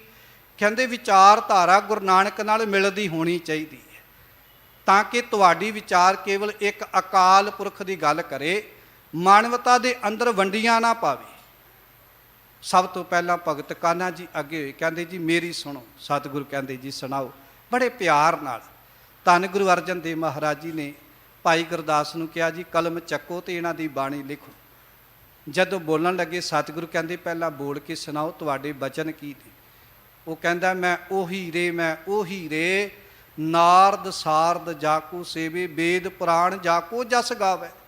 ਕਹਿੰਦਾ ਮੈਂ ਤੇ ਉਹ ਚੀਜ਼ ਆ ਬ੍ਰਹਮਾ ਵਿਸ਼ਨੂੰ ਸ਼ਿਵ ਜੀ ਆਦ ਵਰਗੇ ਵੀ ਜਿਹਦੇ ਗੁਣ ਗਾਉਂਦੇ ਪਏ ਨੇ ਨਾ, ਮੈਂ ਤੇ ਉਹ ਚੀਜ਼ ਆ, ਆਪਣੇ ਆਪੇ ਨੂੰ ਆਪੇ ਰੱਬ ਕਹੀ ਜਾਵੇ। ਸਾਹਿਬ ਕਹਿੰਦੇ ਭਾਈ ਮੁਆਫ ਕਰਨਾ ਭਗਤ ਕਾਨ੍ਹਾ ਜੀ, ਤੁਹਾਡੀ ਵਿਚਾਰ ਗੁਰੂ ਗ੍ਰੰਥ ਸਾਹਿਬ ਦੀ ਬਾਣੀ ਦੀ ਵਿਚਾਰਧਾਰਾ ਦੇ ਨਾਲ, ਪਹਿਲੇ ਗੁਰੂ ਸਾਹਿਬਾਨਾਂ ਦੀ ਵਿਚਾਰਧਾਰਾ ਨਾਲ ਮੇਲ ਨਹੀਂ ਖਾਂਦੀ। ਪੁੱਛਿਆ ਜੀ ਦਾਤਾ ਕਿਉਂ? ਧੰਨ ਗੁਰੂ ਅਰਜਨ ਦੇਵ ਮਹਾਰਾਜ ਜੀ ਕਹਿੰਦੇ ਜਿਹੜਾ ਤੇਰੀ ਬਾਣੀ ਪੜ੍ਹੇਗਾ ਨਾ, ਉਹ ਤੇ 2 ਕੁ ਦਿਨ ਬਾਣੀ ਪੜ੍ਹ ਕੇ ਤੀਜੇ ਦਿਨ ਕਹੇਗਾ ਮੈਂ ਤੇ ਆਪੇ ਹੀ ਰੱਬ ਬਣ ਗਿਆ। ਮੇਰਾ ਤੇ ਹੁਣ ਦੁਨੀਆ ਵੀ ਜਸ ਗਾ ਰਹੀ, ਧਾਰਮਿਕ ਗ੍ਰੰਥ ਵੀ ਮੇਰਾ ਹੀ ਜਸ ਗਾ ਰਹੇ ਨੇ। ਉਹਦੇ ਅੰਦਰ ਤੇ ਹੰਕਾਰ ਪੈਦਾ ਹੋ ਜਾਵੇਗਾ, ਹੰਕਾਰ ਪੈਦਾ ਹੋ ਜਾਵੇਗਾ। ਤੇ ਹੰਕਾਰ ਨੂੰ ਗੁਰੂ ਗ੍ਰੰਥ ਸਾਹਿਬ ਦੀ ਬਾਣੀ 'ਚ ਕਿਤੇ ਥਾਂ ਨਹੀਂ ਦਿੱਤੀ। ਬਾਣੀ ਪੜ੍ਹ ਕੇ ਤੇ ਨਿਮਰਤਾ ਆਉਣੀ ਚਾਹੀਦੀ ਹੈ। ਜੇ ਬਾਣੀ ਪੜ੍ਹ ਕੇ ਹੰਕਾਰ ਆ ਗਿਆ ਤੇ ਫਿਰ ਆਪਾਂ ਹੰਕਾਰ ਦੀ ਨਿਵਰਤੀ ਕਿੱਥੇ ਜਾ ਕੇ ਕਰਾਂਗੇ? ਜਿਹੜਾ ਤੇਰੀ ਬਾਣੀ ਪੜ੍ਹੇਗਾ ਨਾ, ਉਹਦੇ ਮਨ ਵਿੱਚ ਵਧੋ ਵਧੀ ਹੰਕਾਰ ਆ ਜਾਵੇਗਾ। ਇਸ ਕਰਕੇ ਕਹੋ ਨਾਨਕ ਹਮ ਨੀਚ ਕਰਮਾ ਸ਼ਰਨ ਪਰੇ ਕੇ ਰਾਖੋ ਸ਼ਰਮਾ। ਸੀ ਤੇਰੀ ਬਾਣੀ ਦਰਜ ਨਹੀਂ ਕਰ ਸਕਦੇ, ਮੁਆਫ ਕਰ ਦੇਣਾ। ਭਗਤ ਕਾਨ੍ਹਾ ਜੀ ਗੁੱਸੇਖੋਰ ਬੜਾ ਸੀ, ਹੰਕਾਰੀ ਵੀ ਬੜਾ ਸੀ। ਇੰਨਾ ਹੰਕਾਰ ਦੇ ਵਿੱਚ ਆਫਰਿਆ ਹੋਇਆ, ਉਹਨੇ ਧੰਨ ਗੁਰੂ ਅਰਜਨ ਦੇਵ ਮਹਾਰਾਜ ਜੀ ਨੂੰ ਧਮਕੀ ਤੱਕ ਦੇ ਦਿੱਤੀ। ਸਾਹਿਬ ਜੀ ਨੂੰ ਬਚਨ ਕਹਿਣ ਲੱਗਾ, ਕਹਿੰਦਾ ਜੇ ਮੇਰੀ ਬਾਣੀ ਦਰਜ ਨਹੀਂ ਨਾ ਕਰਨੀ ਤੇ ਗ੍ਰੰਥ ਮੈਂ ਵੀ ਤੁਹਾਡਾ ਤਿਆਰ ਨਹੀਂ ਹੋਣ ਦੇਵਾਂਗਾ। ਗੁਰੂ ਸਾਹਿਬ ਜੀ ਕਹਿੰਦੇ ਕੀ ਕਰੋਗੇ? ਕਹਿੰਦਾ ਮੈਂ ਲਾਹੌਰ ਜਾ ਕੇ ਬਾਦਸ਼ਾਹ ਨਾਲ ਗੱਲ ਕਰਾਂਗਾ, ਜੇ ਤੁਹਾਡਾ ਗ੍ਰੰਥ ਇੱਥੇ ਦਾ ਇੱਥੇ ਨਾ ਰਕਵਾ ਦਿੱਤਾ ਤੇ ਮੇਰਾ ਨਾਮ ਵੀ ਕਾਨ੍ਹਾ ਨਹੀਂ। ਧੰਨ ਗੁਰੂ ਅਰਜਨ ਦੇਵ ਮਹਾਰਾਜ ਜੀ ਕਹਿੰਦੇ ਕਾਨ੍ਹਾ ਜੀ ਇੰਨਾ ਹੰਕਾਰ ਨਹੀਂ ਕਰਨਾ ਚਾਹੀਦਾ, ਕਿਉਂਕਿ ਇੱਥੇ ਗੁਰਬਾਣੀ ਕਹਿੰਦੀ ਹੈ ਮੌਤ ਮਨੁੱਖ ਦੇ ਇੰਨੇ ਨੇੜੇ ਹੈ, ਮਤ ਜਾਪੈ ਸਾਹ ਆਵੈ ਕਿ ਨਾ ਆਵੈ ਰਾਮ। ਤੇ ਤੂੰ ਲਾਹੌਰ ਪਹੁੰਚਣ ਦੀਆਂ ਬਾਤਾਂ ਕਹਿਣਾ। ਜਦੋਂ ਇੰਨੀ ਗੱਲ ਹੋਈ ਨਾ ਤੇ ਸਾਧ ਸੰਗਤ ਗੁਰੂ ਸਾਹਿਬ ਜੀ ਨੇ ਇਨਕਾਰ ਕਰ ਦਿੱਤਾ। ਬੜਾ ਅੱਗ ਵਿੱਚ ਲਾਲ ਪੀਲਾ ਹੋਇਆ ਲਾਹੌਰ ਨੂੰ ਜਾ ਰਿਹਾ ਸੀ। ਵਾਕਈ ਗੁਰੂ ਸਾਹਿਬ ਜੀ ਦੇ ਬਚਨ ਸਫਲ ਹੋ ਗਏ, ਲਾਹੌਰ ਨਹੀਂ ਪਹੁੰਚ ਸਕਿਆ। ਜਿਹੜਾ ਕਹਿੰਦਾ ਸੀ ਮੈਂ ਜਾ ਕੇ ਬਾਦਸ਼ਾਹ ਨਾਲ ਗੱਲ ਕਰਾਂਗਾ, ਤੁਹਾਡੀ ਬਾਣੀ ਰੁਕਵਾ ਦਿਆਂਗਾ, ਰਸਤੇ ਵਿੱਚ ਜਾ ਰਿਹਾ ਸੀ, ਜਿਹੜੇ ਰੱਥ ਤੇ ਬੈਠਾ ਸੀ ਨਾ, ਇੰਨਾ ਤੇਜ਼ ਮੀਂਹ ਹਨੇਰੀ ਝੱਖੜ ਆਇਆ, ਉਸ ਰੱਥ ਜਿਹੜਾ ਸੀ ਉਹ ਪਲਟ ਗਿਆ ਤੇ ਉਹਦੇ ਰੱਥ ਦੇ ਪਹੀਏ ਹੇਠਾਂ ਆ ਕੇ ਇਹਦੇ ਸਿਰ ਦਾ ਮਿੱਝ ਨਿਕਲ ਗਿਆ। ਸਾਧ ਸੰਗਤ ਲਾਗੇ ਖੜਾ ਸੀ ਪੀਲੂ। ਸਾਹਿਬ ਕਹਿੰਦੇ ਕੋਈ ਗੱਲ ਨਹੀਂ, ਜੇ ਇਹਦੀ ਵਿਚਾਰ ਗੁਰੂ ਨਾਨਕ ਨਾਲ ਨਹੀਂ ਮਿਲਦੀ, ਤੁਸੀਂ ਬਾਣੀ ਸੁਣਾਓ, ਹੋ ਸਕਦਾ ਤੁਹਾਡੀ ਵਿਚਾਰ ਮਿਲਦੀ ਹੋਵੇ। ਉਹਨੇ ਤੇ ਹੋਰ ਕਮਾਲ ਦੀ ਗੱਲ ਕਹਿ ਦਿੱਤੀ। ਭਗਤ ਪੀਲੂ ਜੀ ਕਹਿਣ ਲੱਗੇ ਕਾਗਦ ਸੰਧੀ ਪੂਤਰੀ ਤਉ ਨਾ ਤਰੀਆ ਨਿਹਾਰ, ਇਉਂ ਮਾਰ ਲੈ ਜਾਏਗੀ ਜਿਉਂ ਬਲੋਚਨ ਕੀ ਧਾੜ। ਭਗਤ ਪੀਲੂ ਜੀ ਕਹਿੰਦੇ ਇਸਤਰੀ ਇੰਨੀ ਮਾੜੀ ਹੁੰਦੀ ਹੈ, ਜੇ ਕਾਗਜ਼ ਦੀ ਵੀ ਬਣੀ ਹੋਵੇ ਨਾ ਤੇ ਤਾਂ ਵੀ ਉਹਦੇ ਵੱਲ ਨਹੀਂ ਵੇਖਣਾ ਚਾਹੀਦਾ। ਕਹਿੰਦੇ ਜੀ ਕਿਉਂ? ਸਾਹਿਬ ਕਹਿੰਦੇ ਕਿਉਂ ਨਹੀਂ ਵੇਖਣਾ ਚਾਹੀਦਾ? ਕਹਿੰਦੇ ਜੀ ਉਹਨੂੰ ਵੇਖ ਕੇ ਮਨ ਵਿੱਚ ਵਿਕਾਰ ਪੈਦਾ ਹੁੰਦੇ ਨੇ। ਇਸਤਰੀ ਤੇ ਕਾਗਜ਼ ਦੀ ਵੀ ਬਣੀ ਹੋਈ ਮਾੜੀ। ਤੇ ਇੱਥੇ ਗੁਰੂ ਅਰਜਨ ਦੇਵ ਮਹਾਰਾਜ ਜੀ ਦੇ ਬਚਨ ਕੇ ਕਹਿੰਦੇ ਮੁਆਫ ਕਰਨਾ ਭਗਤ ਪੀਲੂ ਜੀ, ਵਿਚਾਰ ਤੁਹਾਡੀ ਵੀ ਬਾਬੇ ਨਾਨਕ ਨਾਲ ਨਹੀਂ ਮਿਲਦੀ। ਬਾਬਾ ਨਾਨਕ ਜੀ ਤਾਂ ਇਹ ਬਚਨ ਕਹਿੰਦੇ ਨੇ ਸੋ ਕਿਉ ਮੰਦਾ ਆਖੀਐ ਜਿਤ ਜੰਮੇ ਰਾਜਾਨ। ਜਿਹੜੀ ਰਾਜਿਆਂ ਮਹਾਰਾਜਿਆਂ ਨੂੰ ਜਨਮ ਦੇਣ ਵਾਲੀ ਦਾਤੀ ਹੈ, ਤੁਸੀਂ ਉਸੇ ਨਾਲ ਹੀ ਨਫ਼ਰਤ ਕਰ ਰਹੇ ਹੋ। ਸੰਗਤ ਜਦੋਂ ਬਾਣੀ ਪੜ੍ਹੇਗੀ ਉਹਨਾਂ ਦੇ ਮਨ ਵਿੱਚ ਕਈ ਪ੍ਰਕਾਰ ਦੇ ਸ਼ੰਕੇ ਪੈਦਾ ਹੋਣਗੇ ਵੀ ਇੱਥੇ ਇੱਕ ਪਾਸੇ ਇਸਤਰੀ ਨੂੰ ਮਾੜਾ ਕਿਹਾ ਗਿਆ, ਦੂਜੇ ਪਾਸੇ ਚੰਗਾ ਕਿਹਾ ਗਿਆ। ਸਾਹਿਬ ਕਹਿਣਗੇ ਤੇਰੀ ਬਾਣੀ ਵੀ ਗੁਰੂ ਗ੍ਰੰਥ ਸਾਹਿਬ 'ਚ ਦਰਜ ਨਹੀਂ ਹੋ ਸਕਦੀ। ਲਾਗੇ ਖੜੇ ਸਨ ਸ਼ਾਹ ਹੁਸੈਨ ਜੀ। ਗੁਰੂ ਸਾਹਿਬ ਜੀ ਕਹਿੰਦੇ ਸ਼ਾਹ ਹੁਸੈਨ ਜੀ ਚਲੋ ਤੁਸੀਂ ਸੁਣਾਓ, ਹੋ ਸਕਦਾ ਤੁਹਾਡੀ ਵਿਚਾਰ ਬਾਬੇ ਨਾਨਕ ਨਾਲ ਮਿਲਦੀ ਹੋਵੇ, ਤੁਹਾਡੀ ਬਾਣੀ ਦਰਜ ਕਰ ਦਈ। ਸ਼ਾਹ ਹੁਸੈਨ ਜੀ ਕਹਿਣ ਲੱਗੇ ਚੁੱਪ ਵੇ ਅੜਿਆ, ਚੁੱਪ ਵੇ ਅੜਿਆ, ਬੋਲਣ ਦੀ ਨਹੀਂ ਆਵੇ ਅੜਿਆ, ਅੰਦਰ ਬਾਹਰ ਇੱਕਾ ਸਾਈਂ। ਸਾਧ ਸੰਗਤ, ਕਾਨਾ, ਪੇਲੂ ਤੇ ਛੱਜੂ ਤੇ ਸ਼ਾਹ ਹੁਸੈਨ, ਇਹ ਤਾਂ ਬਚਨ ਸੀ ਸ਼ਾਹ ਹੁਸੈਨ ਦੇ ਕਿ ਚੁੱਪ ਕਰਕੇ ਰਹਿਣਾ ਚਾਹੀਦਾ। ਪਾਤਸ਼ਾਹ ਕਹਿਣਗੇ ਭਾਈ ਮੁਆਫ ਕਰਨਾ, ਵਿਚਾਰ ਤੇਰੀ ਵੀ ਨਹੀਂ ਰਲਦੀ। ਉਹ ਕਹਿਣ ਲੱਗਾ ਪਾਤਸ਼ਾਹ ਕਿਉਂ? ਸਤਿਗੁਰੂ ਕਹਿੰਦੇ ਭਾਈ ਤੂੰ ਕਹਿ ਰਿਹਾ ਕਿ ਚੁੱਪ ਕਰਕੇ ਬਹਿਣਾ ਚਾਹੀਦਾ, ਅੰਦਰ ਬਾਹਰ ਇੱਕਾ ਸਾਈਂ, ਕਿਸ ਨੂੰ ਆਖ ਸੁਣਾਈ। ਜਿਹੜਾ ਤੇਰੀ ਬਾਣੀ ਪੜ੍ਹੇਗਾ ਉਹ ਤੇ ਚੁੱਪ ਹੀ ਕਰ ਜਾਏਗਾ, ਉਹ ਤੇ ਮੌਨ ਹੀ ਧਾਰਨ ਕਰ ਜਾਏਗਾ। ਤੇ ਇੱਥੇ ਬਾਬਾ ਨਾਨਕ ਜੀ ਦੀ ਬਾਣੀ ਕਹਿੰਦੀ ਹੈ ਸੰਤ ਮਿਲੈ ਕਿਸ ਸੁਣੀਐ ਕਹੀਐ, ਮਿਲੈ ਅਸੰਤ ਮਸ਼ਟ ਕਰ ਰਹੀ ਹੈ, ਬਾਬਾ ਬੋਲਣਾ ਕਿਆ ਕਹੀਐ, ਜੈਸੇ RAM ਨਾਮ ਰਵ ਰਹੀ ਹੈ। ਤੇ ਤੂੰ ਕਹਿੰਦਾ ਚੁੱਪ ਹੀ ਕਰ ਰਹਿਣਾ ਚਾਹੀਦਾ। ਮੁਆਫ ਕਰਨਾ ਸ਼ਾਹ ਹੁਸੈਨ ਜੀ, ਗੁਰਬਾਣੀ ਕਹਿੰਦੀ ਹੈ ਦੁਨੀਆ ਤੇ ਵਿਚਰਨ ਸਮੇਂ ਸੱਚ ਵੀ ਬਿਆਨ ਕਰਨਾ ਚਾਹੀਦਾ ਹੈ, ਕੱਲੇ ਝੂਠ ਦੇ ਪੁਲੰਦੇ ਨਹੀਂ ਬੋਲੀ ਜਾਣੇ ਚਾਹੀਦੇ, ਚੁੱਪ ਧਾਰ ਨਹੀਂ ਕਰਨੀ ਚਾਹੀਦੀ। ਸਾਡੀਆਂ ਅੱਖਾਂ ਸਾਹਮਣੇ ਕੋਈ ਗੁਨਾਹ ਹੁੰਦਾ ਹੋਵੇ ਤੇ ਆਪਾਂ ਚੁੱਪ ਕਰਕੇ ਬਹਿ ਜਾਈਏ। ਗੁਰਬਾਣੀ ਤੇ ਕਹਿੰਦੀ ਹੈ ਜੇ ਜੀਵੈ ਪਤ ਲੱਥੀ ਜਾਏ, ਸਭ ਹਰਾਮ ਜੇਤਾ ਕਿਛ ਖਾਏ। ਤੇ ਤੁਹਾਡੀ ਵਿਚਾਰ ਵੀ ਗੁਰੂ ਨਾਨਕ ਨਾਲ ਨਹੀਂ ਮਿਲਦੀ। ਜਿਹੜਾ ਤੁਹਾਡੀ ਬਾਣੀ ਪੜ੍ਹੇਗਾ ਉਹ ਤੇ ਮੌਨ ਹੀ ਧਾਰਨ ਕਰ ਲਵੇਗਾ। ਛੱਜੂ ਜੀ ਨੇ ਪੁੱਛਿਆ ਤੁਸੀਂ ਸੁਣਾ ਦਿਓ। ਉਹ ਕਹਿਣ ਲੱਗੇ ਕਿ ਭਾਈ ਹਕੀਕਤ ਇਹ ਹੈ ਅਸਾਂ ਨਾਲੋਂ ਸੇ ਭਲੇ, ਜੰਮਦਿਆਂ ਜੋ ਮੂਏ, ਚਿੱਕੜ ਪੈਰ ਨਾ ਬਹੂੜਿਓ, ਨਾ ਅਲੂਦ ਭਏ। ਉਹ ਕਹਿੰਦੇ ਸਾਡੇ ਨਾਲੋਂ ਉਹ ਚੰਗੇ ਜਿਹੜੇ ਜਨਮ ਲੈਂਦਿਆਂ ਸਾਰੀ ਮਰ ਗਏ। ਕਹਿੰਦੇ ਜਨਮ ਲਿਆ ਤੇ ਮੌਤ ਹੋ ਗਈ ਨਾ, ਉਹ ਸਾਡੇ ਨਾਲੋਂ ਚੰਗੇ। ਧੰਨ ਗੁਰੂ ਅਰਜਨ ਦੇਵ ਮਹਾਰਾਜ ਜੀ ਕਹਿਣਗੇ ਉਹ ਕਿਵੇਂ ਚੰਗੇ ਹੋ ਗਏ? ਕਹਿੰਦੇ ਜੀ ਵੇਖੋ ਬੱਚਾ ਨਾ ਵੱਡਾ ਹੋਇਆ, ਨਾ ਪਾਪ ਕੀਤੇ, ਨਾ ਮਾੜੇ ਕੰਮ ਕੀਤੇ, ਤੇ ਪਵਿੱਤਰ ਦਾ ਪਵਿੱਤਰ ਹੀ ਸੰਸਾਰ ਤੋਂ ਚਲਾ ਗਿਆ, ਫਿਰ ਉਹ ਸਾਡੇ ਨਾਲੋਂ ਚੰਗਾ ਨਹੀਂ ਹੋਇਆ? ਗੁਰੂ ਸਾਹਿਬ ਜੀ ਕਹਿੰਦੇ ਨਾ ਭਾਈ ਚੰਗਾ ਨਹੀਂ ਹੋਇਆ। ਸਾਹਿਬ ਕਹਿਣ ਲੱਗੇ ਇੱਦਾਂ ਚੰਗਾ ਨਹੀਂ ਹੋਇਆ।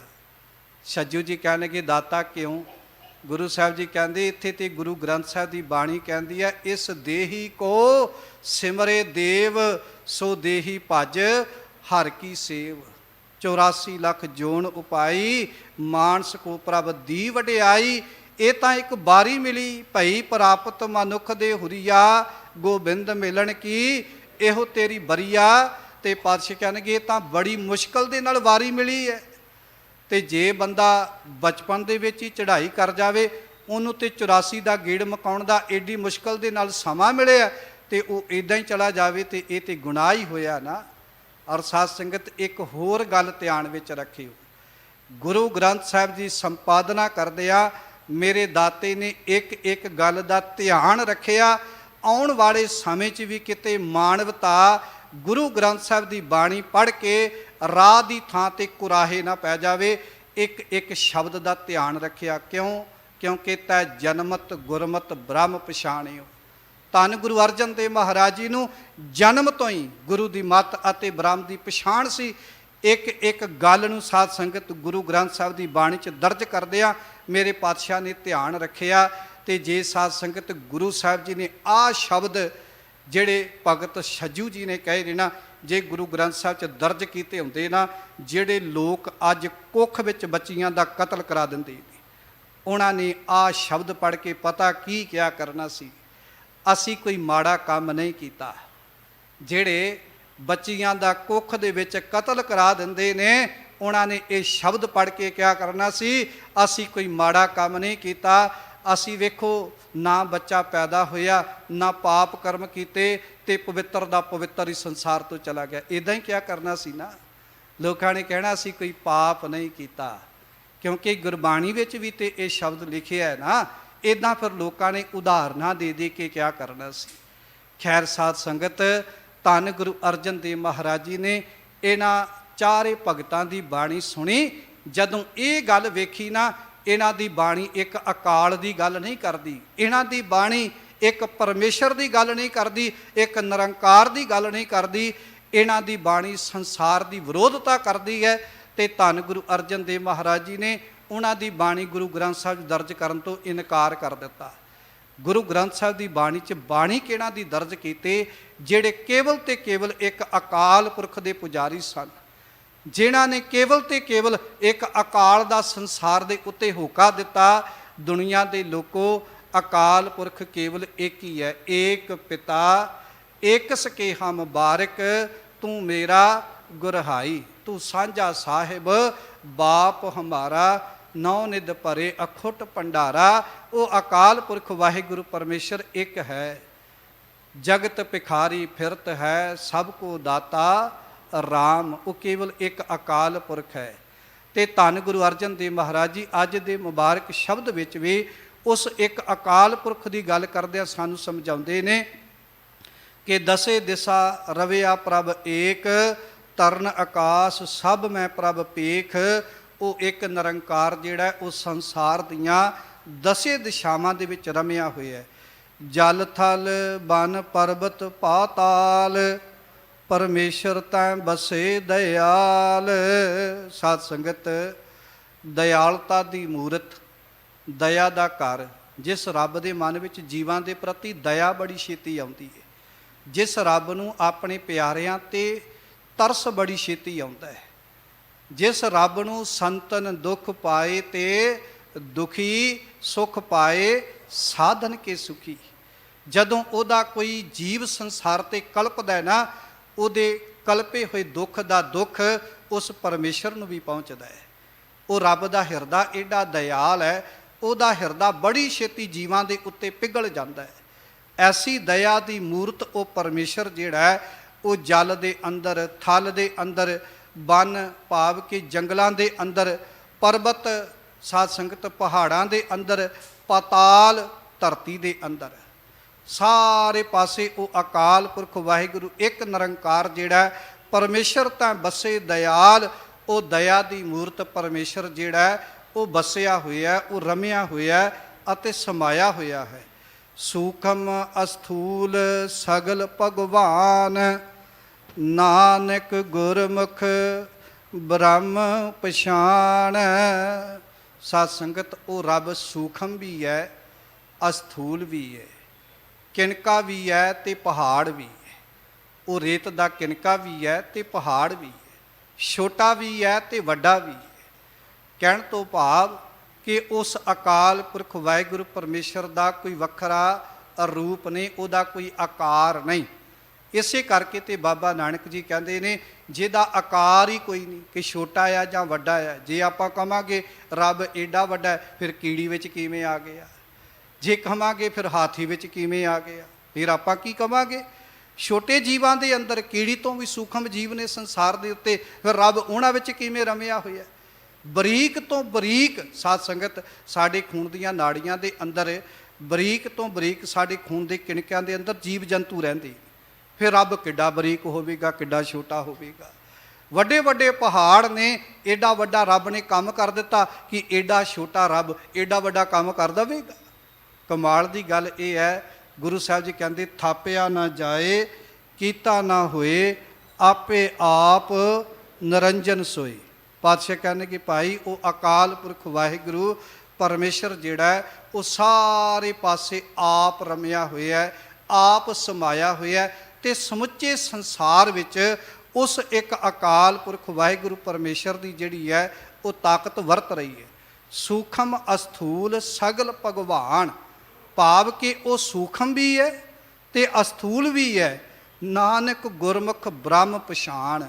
ਪਰ ਐਸੇ ਰੱਬ ਦੀ ਪਛਾਣ ਕਿਹਨਾਂ ਨੂੰ ਹੁੰਦੀ ਹੈ? ਐਸੇ ਰੱਬ ਨੂੰ ਜਾਣਦੇ ਕੌਣ ਨੇ? ਐਸੇ ਰੱਬ ਦੇ ਭੇਦ ਨੂੰ ਸਮਝਦੇ ਕੌਣ ਨੇ? ਸਨਕ ਸਨੰਦ ਮਹੇਸ਼ ਸਮਾਨਾ, ਸੇਖ ਨਾਗ ਤੇਰੋ ਮਰਮ ਨਾ ਜਾਨਾ। ਰੱਬ ਜੀ, ਬ੍ਰਹਮਾ ਵਿਸ਼ਨੂੰ ਤੇ ਸ਼ਿਵ ਜੀ ਆਦਿ ਵਰਗੇ ਦੇ ਪੁੱਤਰ ਵੀ ਤੇਰੇ ਐਸੇ ਭੇਦ ਨੂੰ ਨਹੀਂ ਜਾਣ ਸਕੇ, ਹਨੂਮਾਨ ਵੀ ਤੇਰੇ ਐਸੇ ਭੇਦ ਨੂੰ ਨਹੀਂ ਜਾਣ ਸਕਿਆ। ਤੇ ਭਗਤ ਜੀ ਕਹਿੰਦੇ, ਸੰਤ ਸੰਗਤ ਰਾਮ ਹਿਰਦੈ ਵਸਾਈ। ਕਹਿੰਦੇ ਜਿਹੜੇ ਰੱਬ ਦੇ ਭੇਦ ਨੂੰ ਕੋਈ ਸਮਝ ਨਹੀਂ ਸਕਿਆ, ਜਾਣ ਨਹੀਂ ਸਕਿਆ, ਵਿਚਾਰ ਨਹੀਂ ਸਕਿਆ, ਕਹਿੰਦੇ ਉਸ ਰੱਬ ਦੇ ਭੇਦ ਨੂੰ ਸਤ ਸੰਗਤ ਵਿੱਚ ਮਿਲ ਬੈਠ ਕੇ ਮੈਂ ਆਪਣੇ ਹਿਰਦੇ ਵਿੱਚ ਵਸਾ ਲਿਆ। ਕਿੱਡੀ ਵੱਡੀ ਗੱਲ ਹੈ ਸਾਧ ਸੰਗਤ। ਹਰ ਗੁਰਮੁਖ ਸੋਝੀ ਪਾਈ, ਔਰ ਸਾਧ ਸੰਗਤ ਗੁਰਮੁਖ ਨੂੰ ਇਸ ਗੱਲ ਦੀ ਸੋਝੀ ਹੋ ਗਈ ਕਿ ਰੱਬ ਵੱਡਾ ਹੈ ਕਿ ਛੋਟਾ ਹੈ, ਰੱਬ ਕਿੱਥੇ ਰਮਿਆ ਹੋਇਆ ਹੈ, ਰੱਬ ਕਿੱਥੇ ਸਮਾਇਆ ਹੋਇਆ ਹੈ, ਰੱਬ ਦੀ ਜੋਤ ਕਿੱਥੇ ਕੰਮ ਕਰਦੀ ਪਈ ਹੈ, ਕਿੱਥੇ ਨਹੀਂ ਕੰਮ ਕਰਦੀ ਪਈ, ਇਹਦੇ ਬਾਰੇ ਗੁਰਮੁਖ ਨੂੰ ਸੋਝੀ ਹੋ ਜਾਂਦੀ। ਗੁਰਮੁਖ ਦਾ ਜੀਵਨ ਕਿੱਡਾ ਉੱਚਾ ਹੋਵੇਗਾ। ਸਾਧ ਸੰਗਤ ਗੁਰੂ ਸਾਹਿਬ ਜੀ ਦੇ ਮੁਬਾਰਕ ਆਪਾਂ ਬਚਨ ਪੜ੍ਹਦੇ ਹਾਂ ਕਿ ਜਿਹੜਾ ਮਨੁੱਖ ਐਸੇ ਅਕਾਲ ਪੁਰਖ ਵਾਹਿਗੁਰੂ ਪਰਮੇਸ਼ਰ ਦੇ ਭੇਦ ਨੂੰ ਜਾਣਨਾ ਚਾਹੁੰਦਾ ਹੈ, ਉਹ ਗੁਰੂ ਦੇ ਚਰਨਾਂ ਵਿੱਚ ਚੱਲ ਕੇ ਆ ਜਾਂਦਾ ਹੈ। ਗੁਰੂ ਗ੍ਰੰਥ ਸਾਹਿਬ ਦੀ ਬਾਣੀ ਪੜ੍ਹਦਾ ਹੈ, ਨਾਮ ਜਪਦਾ ਹੈ, ਬੰਦਗੀ ਕਰਦਾ ਹੈ, ਐਸੇ ਪਰਮੇਸ਼ਰ ਦੀ ਚਰਨਾਂ ਵਿੱਚ ਉਹਦੀ ਸੁਰਤ ਬਿਰਤੀ ਜੁੜ ਜਾਂਦੀ। ਔਰ ਕੀਤੇ ਕੋ ਮੇਰਾ ਸਮਾਨੈ ਕਰਨਹਾਰ ਤ੍ਰਿਣ ਜਾਣੈ। ਜਿਹੜੇ ਮਨਮੁਖ ਹੁੰਦੇ ਨੇ ਨਾ, ਉਹ ਆਪਣੇ ਕੀਤੇ ਨੂੰ ਬਹੁਤ ਵੱਡਾ ਪਹਾੜ ਜਿੱਡਾ ਦੱਸਦੇ ਨੇ। ਗੁਰਮੁਖ ਕੀ ਕਰਦਾ ਹੈ? ਉਹ ਕਹਿੰਦਾ ਨਾ ਭਾਈ ਮੈਂ ਕੁਝ ਨਹੀਂ ਕਰ ਸਕਦਾ, ਹਮਰਾ ਕੀਆ ਕਛੂ ਨਾ ਹੋਏ, ਕਰ ਹੈ ਰਾਮ ਹੋਏ ਹੈ ਸੋਈ। ਇਹ ਗੁਰਮੁਖ ਦੀ ਵਿਚਾਰਧਾਰਾ। ਉਹ ਕਹਿੰਦਾ ਸਾਡਾ ਕੀਤਾ ਕਰਨਾ ਸਰਬ ਰਜਾਏ, ਕਿਛ ਕੀਚਾ ਜੇਕਰ ਸਕੀਐ, ਆਪਣਾ ਕੀਤਾ ਕਿਛੂ ਨਾ ਹੋਵੈ, ਜਿਉ ਹਰ ਭਾਵੈ ਤਿਉ ਰੱਖੀਐ। ਕਹਿੰਦੇ ਸਾਡਾ ਕੀਤਾ ਤੇ ਕੁਝ ਵੀ ਨਹੀਂ ਹੋ ਸਕਦਾ। ਗੁਰੂ ਸਾਹਿਬ ਜੀ ਕਹਿੰਦੇ ਜੇ ਕੋਈ ਬੰਦਾ ਕਹੇ ਨਾ ਮੈਂ ਬੜਾ ਕੁਝ ਦੁਨੀਆ ਤੇ ਕਰ ਸਕਦਾ, ਗੁਰੂ ਸਾਹਿਬ ਜੀ ਕਹਿੰਦੇ ਚੱਲ ਠੀਕ ਹੈ ਤੈਨੂੰ ਮੰਨ ਲਾਂਗੇ ਤੂੰ ਬੜਾ ਕੁਝ ਕਰ ਸਕਦਾ ਹੈ। ਰੱਬ ਨੇ 5 ਤੱਤਾਂ ਦਾ ਸੰਸਾਰ ਪੈਦਾ ਕੀਤਾ ਹੈ, 5 ਤੱਤਾਂ ਦਾ ਸਰੀਰ ਪੈਦਾ ਕੀਤਾ ਹੈ। ਪੰਚ ਤਤ ਕਰ ਤੁਧ ਸ੍ਰਿਸ਼ਟ ਸਭ ਸਾਜੀ, ਕੋਈ ਛੇਵਾਂ ਕਰਿਓ ਜੇ ਕਿਛ ਕੀਤਾ ਹੋਵੇ। ਸਾਹਿਬ ਕਹਿੰਦੇ ਭਾਈ ਰੱਬ ਨੇ 5 ਤੱਤ ਪੈਦਾ ਕੀਤੇ ਨੇ, ਤੂੰ ਛੇਵਾਂ ਬਣਾ ਕੇ ਦੱਸ ਦੇ, ਅਸੀਂ ਮੰਨ ਜਾਵਾਂਗੇ ਵਾਕਈ ਤੂੰ ਕੁਝ ਕਰ ਸਕਦਾ ਹੈ। ਤੇਰੇ ਹੱਥ ਵਿੱਚ ਕੁਝ ਵੀ ਨਹੀਂ। ਮਨੁੱਖ ਛੇਵਾਂ ਤੱਤ ਪੈਦਾ ਨਹੀਂ ਕਰ ਸਕਦਾ। ਜੇ ਕੋਈ ਦੁਨੀਆ ਤੇ ਬੜੀ ਵੀ ਤਾਕਤ ਰੱਖਦਾ ਹੋਵੇ ਨਾ, ਉਹ ਵੀ ਛੇਵਾਂ ਤੱਤ ਪੈਦਾ ਨਹੀਂ ਕਰ ਸਕਦਾ। ਰੱਬ ਨੇ ਫੁੱਲ ਬਣਾਏ ਨੇ, ਉਹ ਫੁੱਲਾਂ ਦੇ ਅੰਦਰ ਸੁਗੰਧੀ ਨਹੀਂ ਭਰ ਸਕਦਾ। ਰੱਬ ਨੇ ਜੀਵ ਜੰਤੂ ਬਣਾਏ ਨੇ, ਉਹ ਜੀਵਾਂ ਦੇ ਅੰਦਰ ਜਿੰਦ ਪੈਦਾ ਨਹੀਂ ਕਰ ਸਕਦਾ। ਹਾਂ, ਪ੍ਰਭ ਭਾਵੈ ਬਿਨ ਸਾਸ ਤੇ ਰਾਖੈ, ਪ੍ਰਭ ਭਾਵੈ ਤਾਂ ਹਰ ਗੁਣ ਭਾਖੈ। ਰੱਬ ਚਾਹੇ ਸਾਰਾ ਕੁਝ ਕਰ ਸਕਦਾ ਹੈ। ਰੱਬ ਚਾਹੇ ਤੇ ਸੰਸਾਰ ਤੇ ਕੁਝ ਵੀ ਨਹੀਂ ਹੋ ਸਕਦਾ। ਇਹ ਸਾਰੀ ਤਾਕਤ ਇੱਕ ਨਿਰੰਕਾਰ ਦੇ ਹੱਥ ਵਿੱਚ ਹੈ। ਉਹ ਪਰਮੇਸ਼ਰ ਜਿਹੜਾ ਸਮੁੱਚੇ ਸੰਸਾਰ ਦੇ ਅੰਦਰ ਰਮਿਆ ਹੋਇਆ, ਸਮਾਇਆ ਹੋਇਆ, ਜਿਹਦੀ ਤਾਕਤ ਦੁਨੀਆ ਦੇ ਜਰਰੇ ਜਰਰੇ ਅੰਦਰ, ਕਣ ਕਣ ਦੇ ਅੰਦਰ ਸਮਾਈ ਹੋਈ ਹੈ। ਸਮੁੱਚੀ ਗੁਰਬਾਣੀ ਕੇਵਲ ਐਸੇ ਇੱਕ ਅਕਾਲ ਦੀ ਗੱਲ ਕਰਦੀ ਹੈ, ਜੋ ਕੱਲ ਕੋ ਇੱਕ ਬਾਰ ਤੇ ਆਏ ਹੈ ਤਾਂ ਕਿ ਕਾਲ ਨਿਕਟ ਨ ਆਏ ਹੈ। ਜਾਂ ਗੁਰੂ ਸਾਹਿਬ ਜੀ ਕਹਿੰਦੇ ਨੇ ਜਿਨ ਨਿਰਭਉ, ਜਿਨ ਹਰ ਨਿਰਭਉ ਤੇ ਆਇਆ ਜੇ, ਤਿਨ ਕਾ ਭਉ ਸਭ ਗਵਾਸੀ। ਜਿਹੜੇ ਐਸੇ ਅਕਾਲ ਪੁਰਖ ਨੂੰ ਧਿਆਉਂਦੇ ਨੇ, ਉਹਨਾਂ ਦੇ ਮਨ ਦੇ ਸਾਰੇ ਡਰ ਵਹਿਮ ਭਰਮ ਜਿਹੜੇ ਨੇ ਉਹ ਇੱਕ ਪਲ ਦੇ ਅੰਦਰ ਮਿਟ ਜਾਂਦੇ ਨੇ। ਧੰਨ ਸ੍ਰੀ ਗੁਰੂ ਅਰਜਨ ਦੇਵ ਮਹਾਰਾਜ ਜੀ ਨੇ ਅੱਜ ਦੇ ਮੁਬਾਰਕ ਇਸ ਸ਼ਬਦ ਦੇ ਅੰਦਰ ਸਾਨੂੰ ਇਹ ਵਿਚਾਰ ਸਮਝਾਈ। ਉਹ ਅਕਾਲ ਪੁਰਖ ਵਾਹਿਗੁਰੂ ਪਰਮੇਸ਼ਰ ਸਮੁੱਚੇ ਸੰਸਾਰ ਵਿੱਚ ਰਮਿਆ ਹੋਇਆ, ਸਮਾਇਆ ਹੋਇਆ। ਗੁਰੂ ਗ੍ਰੰਥ ਸਾਹਿਬ ਦੀ ਬਾਣੀ ਨੂੰ ਪੜ੍ਹ ਕੇ ਵਿਚਾਰ ਕੇ ਅਸੀਂ ਐਸੇ ਪਰਮਾਤਮਾ ਦੇ ਭੇਦ ਬਾਰੇ ਸਮਝ ਸਕਦੇ ਹਾਂ, ਜਾਣ ਸਕਦੇ ਹਾਂ। ਲੜੀਵਾਰ ਪਾਵਨ ਪਿੱਤਰ ਸ਼ਬਦ ਦੀ ਵਿਚਾਰ ਦੀ ਸਾਂਝ ਪਾਉਂਦੇ ਆ। ਇੱਕ ਨਹੀਂ ਅਨੇਕਾਂ ਪ੍ਰਕਾਰ ਦੀਆਂ ਭੁੱਲਾਂ ਗਲਤੀਆਂ ਹੋ ਗਈਆਂ ਹੋਣਗੀਆਂ। ਸਾਧ ਸੰਗਤ ਅਤੇ ਸਤਿਗੁਰੂ ਪਾਤਸ਼ਾਹ ਬਖਸ਼ਣਯੋਗ ਹਨ, ਬਖਸ਼ ਲੈਣਾ। ਬਹੁਤ ਬਹੁਤ ਧੰਨਵਾਦ ਸਮੁੱਚੀ ਦਿੱਲੀ ਸਿੱਖ ਗੁਰਦੁਆਰਾ ਪ੍ਰਬੰਧਕ ਕਮੇਟੀ ਦਾ, ਜੋ ਸ਼੍ਰੋਮਣੀ ਕਮੇਟੀ ਦੇ ਨੁਮਾਇੰਦਿਆਂ ਨੂੰ ਬੜਾ ਮਾਣ ਤੇ ਸਤਿਕਾਰ ਦੇ ਕੇ ਇੱਥੇ ਨਿਵਾਜਣਾ ਕਰਦੇ ਨੇ। ਔਰ ਹੈੱਡ ਗ੍ਰੰਥੀ ਸਿੰਘ ਸਾਹਿਬ ਗਿਆਨੀ ਹਰਨਾਮ ਸਿੰਘ ਖਾਲਸਾ, ਉਹਨਾਂ ਦਾ ਵੀ ਤਹਿ ਦਿਲ ਤੋਂ ਧੰਨਵਾਦ ਹੈ। ਸਮੁੱਚੇ ਸਟਾਫ ਦਾ ਧੰਨਵਾਦ ਜੋ ਇੱਥੇ ਆਇਆਂ ਨੂੰ ਬੜਾ ਨਿੱਘਾ ਪਿਆਰ ਤੇ ਅਸੀਸ ਦੇ ਕੇ ਨਿਵਾਜਣਾ ਕਰਦੇ ਨੇ। ਕੋਟਾਨ ਕੋਟ ਸ਼ੁਕਰਾਨਾ ਸ੍ਰੀ ਗੁਰੂ ਗ੍ਰੰਥ ਸਾਹਿਬ ਜੀ ਦਾ, ਜਿਨ੍ਹਾਂ ਨੇ ਆਪ ਕਿਰਪਾ ਕਰਕੇ ਆਪ ਸੰਗਤਾਂ ਦੇ ਨਾਲ ਗੁਰਮਤਿ ਵਿਚਾਰਾਂ ਦੀ ਸਾਂਝ ਪਾਉਣ ਦਾ ਸੁਭਾਗ ਬਖਸ਼ਿਸ਼ ਕਰਕੇ ਨਿਵਾਜਣਾ ਕੀਤਾ ਹੈ। ਹੋਈਆਂ ਭੁੱਲਾਂ ਚੁੱਕਾਂ ਦੀ ਖਿਮਾ ਬਖਸ਼ਣੀ। ਆਓ ਫਤਿਹ ਦੀ ਸਾਂਝ ਪਾਈਏ ਜੀ। ਵਾਹਿਗੁਰੂ ਜੀ ਕਾ ਖਾਲਸਾ, ਵਾਹਿਗੁਰੂ ਜੀ ਕੀ ਫਤਿਹ।